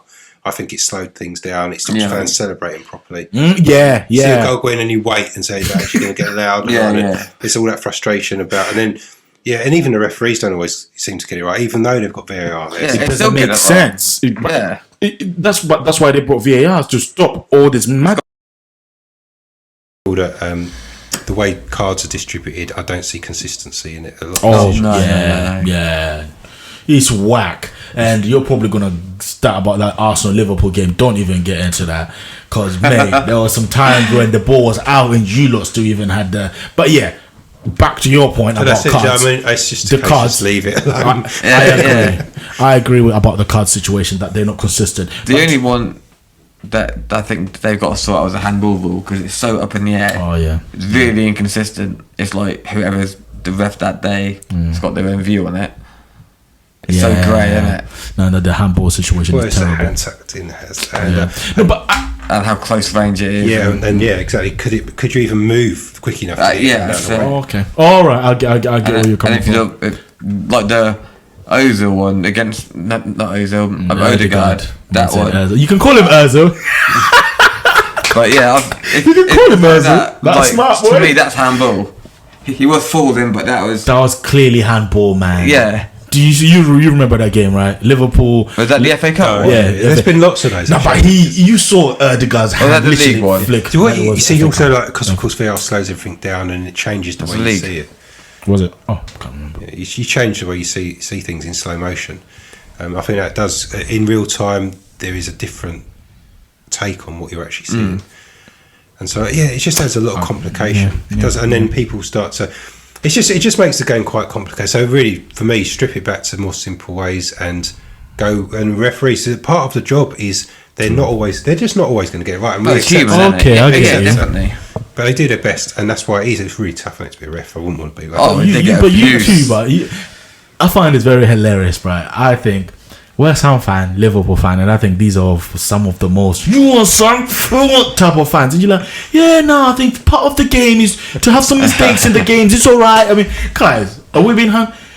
I personally think that they feel like they've made mistakes in certain areas that they're always trying to recover. Like now, this blue card is trying to recover in the sense of like some of the decisions are just ridiculous now, that they just have to give the yellow because they've shot themselves in the foot by saying if this happens, it's a yellow. If this happens, it's a yellow. And with VAR now, they can't really run away from certain things they have to give a yellow for. With the blue card, it's a little bit of a scapegoat. You can get your 10 minutes in bin, and a couple of people are saying it will avoid like the unnecessary sense. I mean, I'm not as well versed in it yet, but are they still keeping the yellow card then? Yeah. They are. Okay, so you pick up a yellow card because what? Because you've done something naughty. So this is it. So the yellow card could be like a very dangerous, dangerous tackle. It could just be, okay. So it's like the typical yellow card you see a lot now is where it's like cynical pulling someone back as they're running through.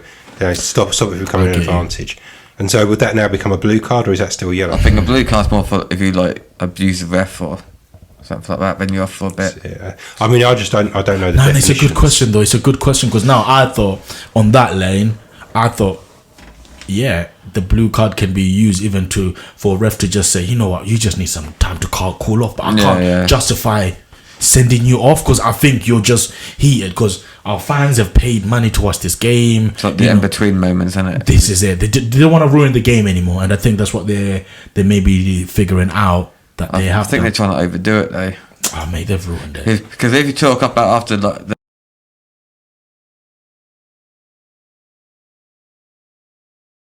you know, abusing the ref. If it's particular things it's for, I didn't know. But if it comes to like, I don't understand why you wouldn't give a yellow card then, because it's a bit of a. I just don't know. I don't know yet. I get you, but I think the reason why they wouldn't want to give the yellow card, like a Liverpool Arsenal, there, you know, not that big.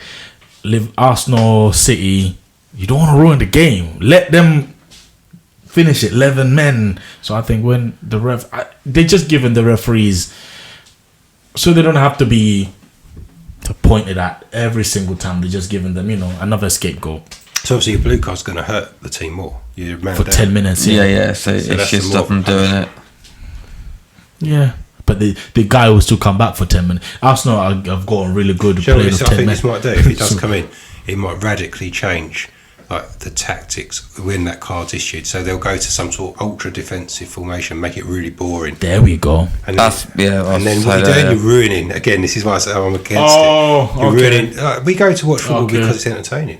You see goals, don't you? Yeah. I mean, I've got my own hang-ups at the moment about the way West Ham play because, you know, I follow that team all my life. And it's, for me, at the moment, I'm really not enjoying it. I'm just seeing all this defensive, so many guys. Oh, I enjoy watching your boys. You actually don't like watching my son? No, I'll be honest with you. I think that. Oh, mate, Struggling a bit with it at the moment. I disagree. I enjoy. We've had a few games where I thought, oh, this is looking a bit better. This is like an improvement.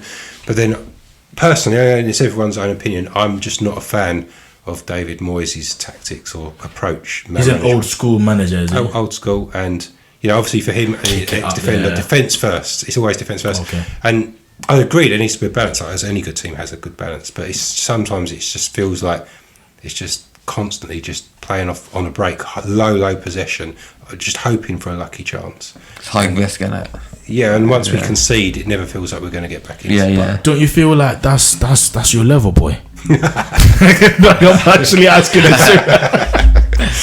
Arsenal fans, they win one game and suddenly. For God's sake, this is why we hate it. They're still third. Oh God! They won the league. They won the league last week. I don't mean it like that. Because personally, I think West Ham. I like watching West Ham. If you weren't to follow them, if you weren't to watch any of the games and you just judged it purely on things like league position, they're doing well. And that in itself, some people. You're a proper diehard, ain't you? I didn't know this about you. I am. I'll tell you what it is, right? It's not just about when you follow a team, and you must know this as well, right? You want your team to be like to take your heart and to feel proud of them, and they play with like guts and courage. Oh yeah, definitely. And like you admire that, don't you? You admire the team. You've described it the perfect way for all football We all fans. follow people that love their football team and love football. Yeah. They feel like a sense of allegiance so much that for me, like when West Ham play well, and the rest of my week, I'm floating around. Because it puts this week. Yeah, well, this is it, right? It's happening. But that's what I think a lot of people who really believe and get passionate about football, it's a part of you. If we lose and play bad, I'm not talking to anyone. He's bad. Remember there was one time we came to edit here on the Saturday, so the Liverpool game was on. This is why he is. Oh my God, I've never seen that side of Ashley May. Oh my God. But he's so focused. It's incredible. But anyway, this is it's all our conversation so relevant and relative because this is the more primal aspect of what it is to be a human being. So we are like tribal by nature. That is part of it. We like to, right? And then with a football team, what is it? It's that pure we can then devote ourselves to the tribe of our football team. Definitely. And that's why it's kind of in us. And you can go either way of it. You can kind of say you can fall into it completely, or you can just sort of slightly remove yourself and not get as affected. Yeah. And this is the thing. But I will never forget the day you took us to a West Ham game, and I really appreciate you. I've never ever seen Antonio. Even when he was playing in the Reading team, I never saw him face to face like that. And the guy's a unit. No, he's massive. Mate, Rice, unit. And that's before my boy went in the Arsenal plate. No, I get it. Yeah. Oh fucking no. Anyways, I saw Ogbonna. I couldn't believe the unit of a guy, but they're moving at speed. And again, I really appreciate you for that. But yeah, so I do know that you do take your boys a bit serious. So fair play to you. But I do feel like maybe you're made for that. But I thought when you bought your new you got your new. Yeah, you did buy a new stadium, isn't it? You're not in debt at the moment. Well, it's go on, actually. He seems to know everything about everyone else's team. It was an agreement, wasn't it? So that it was got it for a fantastic sort of price. But if you speak to most West Ham fans, and again myself included, the heart of that club was the Bowling Ground and Upton Park, as it was, because again it was like that ability to be close to the pitch, to be really connected with the players, fans, and like any stadium as well, which is historical. There's so much more to it than just a place you go to watch football. There's an atmosphere, there's a feel to it, there's legacy of parents, grandparents that have been through the same thing. So there was a lot going on with that, and it's still controversial to this day, I think, about that move. Well, the fans were not having none of it, are they? No, I mean, I say it feels for many, like the sentimental value of the old stadium and the way things were. The Olympic Stadium is so nice, though, man. But it's not really. It was never really a football pitch. It wasn't designed as a football stadium. Sorry. So it's like they've adapted things, and a lot of people said when they first went there, it felt very sterile. You couldn't really hear the crowd. Okay. Yeah, okay. But in terms of like his capacity and everything you could do it financially, and I'll say it financially because of course that's what the owners will typically look at. Yeah. All right, I get you. But do you know, even today, if you go to a small ground and you get the crowd going, and it feels like there's about 1 million people in the crowd. It's right on top of you, and it's so atmospheric. And that's what you lot are about as well, isn't it? You're about that. It was always that's always been part of the club, you know, and the atmosphere. Because he's like they say the 12th player. He's yeah. And that's why I think Arsenal, if they want to win the league, they need the 12th man. But anyways, that's a conversation for another day. You're not in that combo, anyways. Well, no, I'm never gonna get started. Both of you. I'm not gonna get started on you. I'm never gonna get started. I'm not in the conversation. Okay, no, all right, that's okay. That was wrong. He is in the conversation. But if you guys remember the last conversation I had with him about that game, he was on to me. Still beat you. But anyways, I want to be a gent. A gentleman is my name, so I want to be a gentleman. Even scoop down to your level, boy. That ain't me. What top? That was a good one. You thought of that quick, didn't you, my man?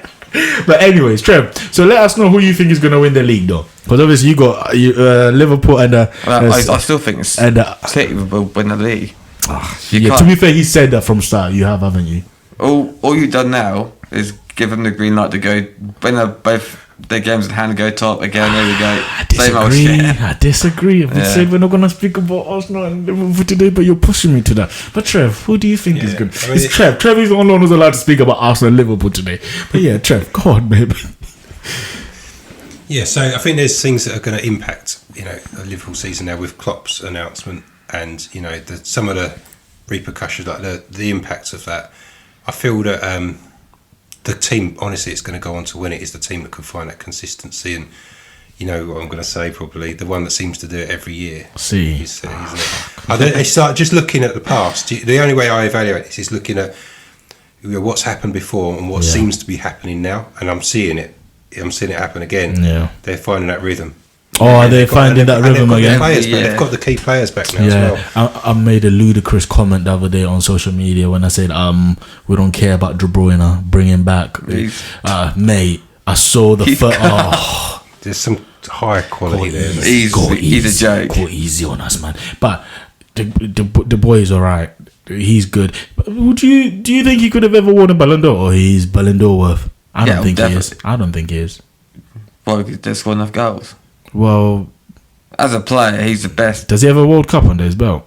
No. Does he have a Euros underneath his belt? No. What's that got to do with anything? But you need all of that to win a Ballon. No. Come on, bro. I mean, Benzema. That's probably the only. Like, you shouldn't do, I don't think, but probably in this day and age. Yeah, the year Benzema won it. Remember, he won I think he won the Champions League, the World Cup. Do you know what I mean? All of that. Obviously, they always look at Messi like, they give it to Messi every time. But I feel like he won it because he won the World Cup, didn't he? Yeah, there's a lot of other things surrounding that, isn't there? But I think he's definitely world class. I mean, everyone can doubt that. Oh yeah, the way he stands out in that team as well. Yeah. Can he change a game? Yes. Yeah, he absolutely. Against, I get you, James. Newcastle, there's 2-1 down, was it? He come on, scored, and got an assist. Yeah, or 2 assists. He's a joke. Yeah, no, it was. It was a ludicrous comment. It was a shameless comment, wasn't it? Okay, I'm sorry, De Bruyne. I apologize about that because that was stupid. On air, just ask him to come on. Yeah, you know what I mean. If you ever want to come for you jokers, but I'm just gonna shoot it out there. You never know, Bruyne. If you ever want to come, I'm gonna shoot my shot, Ashley. So if you ever want to come on Talking Black and White podcast, I would like to apologize to you personally because I shouldn't have said that about you. You get me? But okay, so they're getting their key players back. Haaland. Yeah. I mean, it's the same. I mean, I think actually this might be again, but a little bit controversial. I don't know if he's lived up to the hype that some people thought. Why did you think I went? Yeah, because you know I think he's still he's capable of being absolutely phenomenal. But perhaps injury and stuff has got in the way a little bit. I think he's too much for himself. He's still quite young, isn't he? Yeah, he is. He's got everything about him. Yeah. Everything about him. It's just. I think bar this, I think he's not What, the IQ? No, he's like, to be fair, he's for us, for football player, he's IQ. Yeah, he's not. He doesn't play. Sure, maybe I see what you're saying, because perhaps, and it's only like, I'm not 100% on this, but maybe he's not quite aggressive enough. He seems like he could be. He's got everything about him, but I've not seen that real determination and grit. He's a powerhouse, isn't he? He's like, obviously he's got all the physical attributes. But like you say, even if you take like a number with boxing and stuff and things like that, you could be like the best physical specimen, but you do need that mentality. Yeah, you have to absolutely have that as well. Nah, I get you. And he might. I mean, it's difficult because I think there's a little bit of an unknown still. I think personally, he's too pompous. He gets fed by compliments. You're the best. You're this. You're that. You're that, and that gets his best performances. He gets fed by Kevin De Bruyne. That's also big boy chats. That's why when my man got injured, he was still bagging it, but not doing as. Yeah. But honestly, that's what I think is his biggest weakness. Personally, I think he needs to be grounded a little bit more. I mean, someone doesn't have to say much for you to kind of see a person's aura or what they are about. The one time when he was having an argument with Pep, that Bernardo Silva was not passing the ball to him before halftime, but Bernardo Silva is almost Pep's brain on the pitch if De Bruyne is he's on class, isn't he? Fam. I don't like the guy. So at the time, Bernardo was meant to just calm the game down. He was just getting the ball from people, popping it. Yeah. But Haaland wanted the ball. He was like, come on. I think you remember it, no? There was a time they were going through the tunnel and they were going at it, arguing. They even asked Pep about it later on. And it's just... that for me was one of the moments when I saw that. Anyways, I've always thought he's a bit too cocky. You need a level of cockiness in the football game, but I feel like there's a limit. It's a line. He's one. He can rub off certain players the wrong way, and with now rumours apparently he wants to leave City now. Yeah, man. But again, I've heard that. Yeah. Yeah, but because apparently he's not happy or certain things like that. He's not quite fulfilled. But how someone can tell me that they're not happy or quite fulfilled at CE is maybe the mindset of thinking, I've won a treble already. I've shown them I can do this first season. I'm going to bounce or I'm going to cook something. So many things happen in the football world, but that's just my perspective on Haaland. What do you think about Haaland, Mamban? Do you think he's a good player? He's a great striker. Yeah. But as a player, is he going to fit into any system in the world? I don't know. I didn't ever think he's really a player for Pep. Oh yeah, no, he was never not like a tiki-taka sort of player, is he? He's done well. He bangs goals. He's just always there. He's got the IQ and as a striker, the instinct. Yeah. He's always in the right place. Yeah, but this is what Pep has done to us. He's gone back to the old style of football, whilst we're all still stuck in the defenders go high, come out, Decode come deep and collect the ball. Pop. But now he's just gone long, Haaland. Just outplay, just on the ball. I think other teams get bored. Yeah. I mean, that's the thing, isn't it? You've got to have. He's looking at other options. Yeah. So if you play one way, then eventually teams will work out certain things to give them a way of playing against you. But maybe his idea was like Haaland's give us another dimension of like we can go over the top. Yeah. He's got the physicality. We've got all this going on as well now. I was so happy when he missed that 1-on-1 against was it Newcastle? I can't remember. What's the last team they just played? Burnley? No, it wasn't Burnley. Anyway, Bournemouth. Oh yeah, Brentford. God, look. Was it Brentford? Go on, lass. No, it was Bournemouth. You sure? Did Ivan Toney score? No. Oh yeah, it is Brentford. They both start with B's. No. Sorry, mate. But yeah. Here we go. I'm always right. Yeah, you were right. No, I was gonna say you were right. But Toney scored. I think he scored. No, he missed.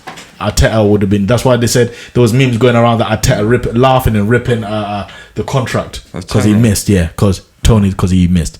But you get why he was ripping it. Yeah. Anyways, Haaland missed the 1-on-1, and that was because I look at stuff like that very, very like down to the T, and he didn't score as well at the end of the game. So I looked at it in the point of like, if you're 10-10 striker, you should be scoring that. And that's the same eyes I always used to look at Aubameyang every time. But my Aguero did. Aguero! One time. Oh, come off it, Ashley, man. He didn't score every chance. The thing about it is, like, you know, like a lot of players, they hit their flow at some point where it just seems that everything they just touch, if it's a striker, they score. And you know that they're getting to those ridiculous phases where you just say, oh man, his goal, he's got it now. Yeah. So, can I give you a moment on that, Adam? Remember the time Harry Kane used to wear the mask on his face? I swear. It was a throw-in. We were at White Hart Lane as well, isn't it? That's their stadium name, no? Their old one. Yeah. Literally, it was the most ridiculous angle. I don't know if you guys can ever remember this goal, right? He bends it, and it's literally what you're talking about now, where everything they touch. Yeah. There's a lot of, if the top strikers, you know, they have that. Sometimes they hit that, and you start joking. They can't stop everything they do. I think there's a lot of, that's the mentality, isn't it? I'm talking about. They get that peak mentality. Yeah, they're so confident. Yeah, I'll score this. Yeah, no. Cause I have to get this video because I'm not gonna lie to you guys. I couldn't believe it. I think Harry Kane is one of the best strikers to he's ever class. Bless the England team, anyways. But it's the Kane curse, though, isn't it? yeah.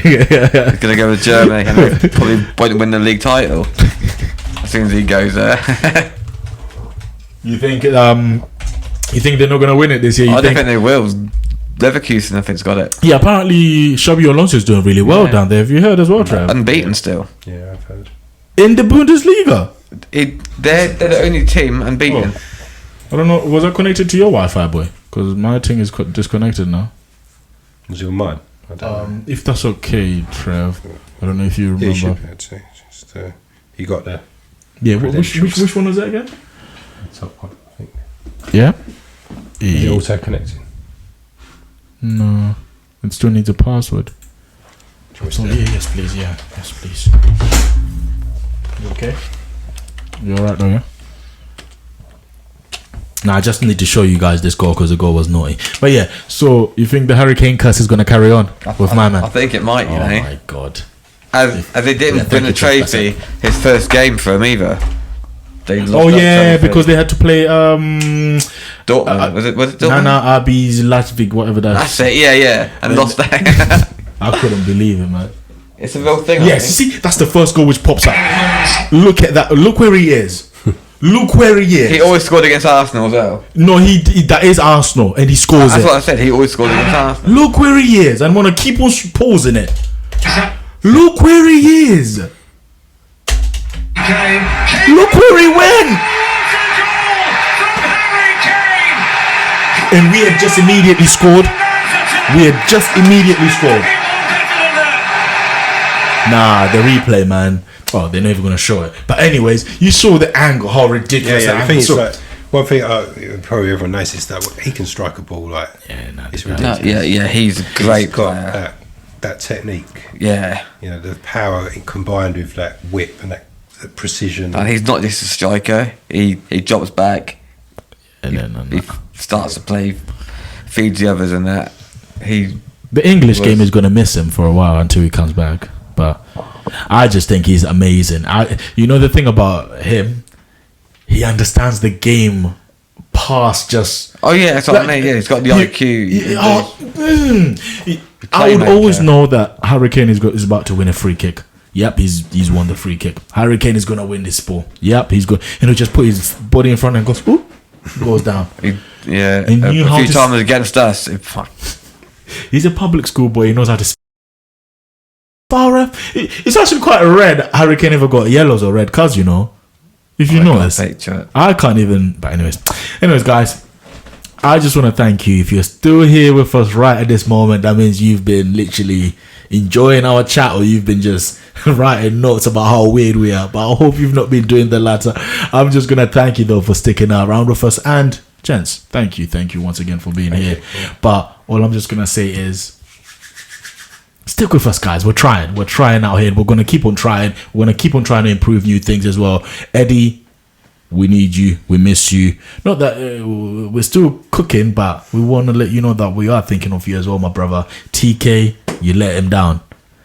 You let your boy down. He's very upset today. So you know what I mean. So come on, you should look after us. And again, XR campus team, thank you for actually even allowing this situation to happen, Trev. Because mate, you know how much things like I value knowledge, so things like this are always incredible for me. So again, thank you so much. Thank you. I've been KayTime, aka Black. He's been White. Apparently he doesn't want to be called anything else other than White. He's been White. And obviously that's our lovely guest Trev. And until next time, you know it, we always end it with a handshake, don't we, Boise? Trev, thank you, my man. Cheers, Melvin. Until next time. Honestly, guys. White podcast. Talking virtuality.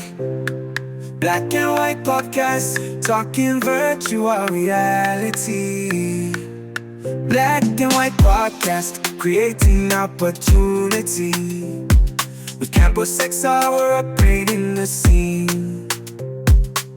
From old school teaching to the digital dream, helping you learn in a virtual space. Campus XR, where dreams unfold, where learning is fun, it never gets old. Campus XR, yo, it's the place to be, upgrading skills in virtual reality. So come on in, take a look around. Black and white podcast, breaking new ground. Let's talk.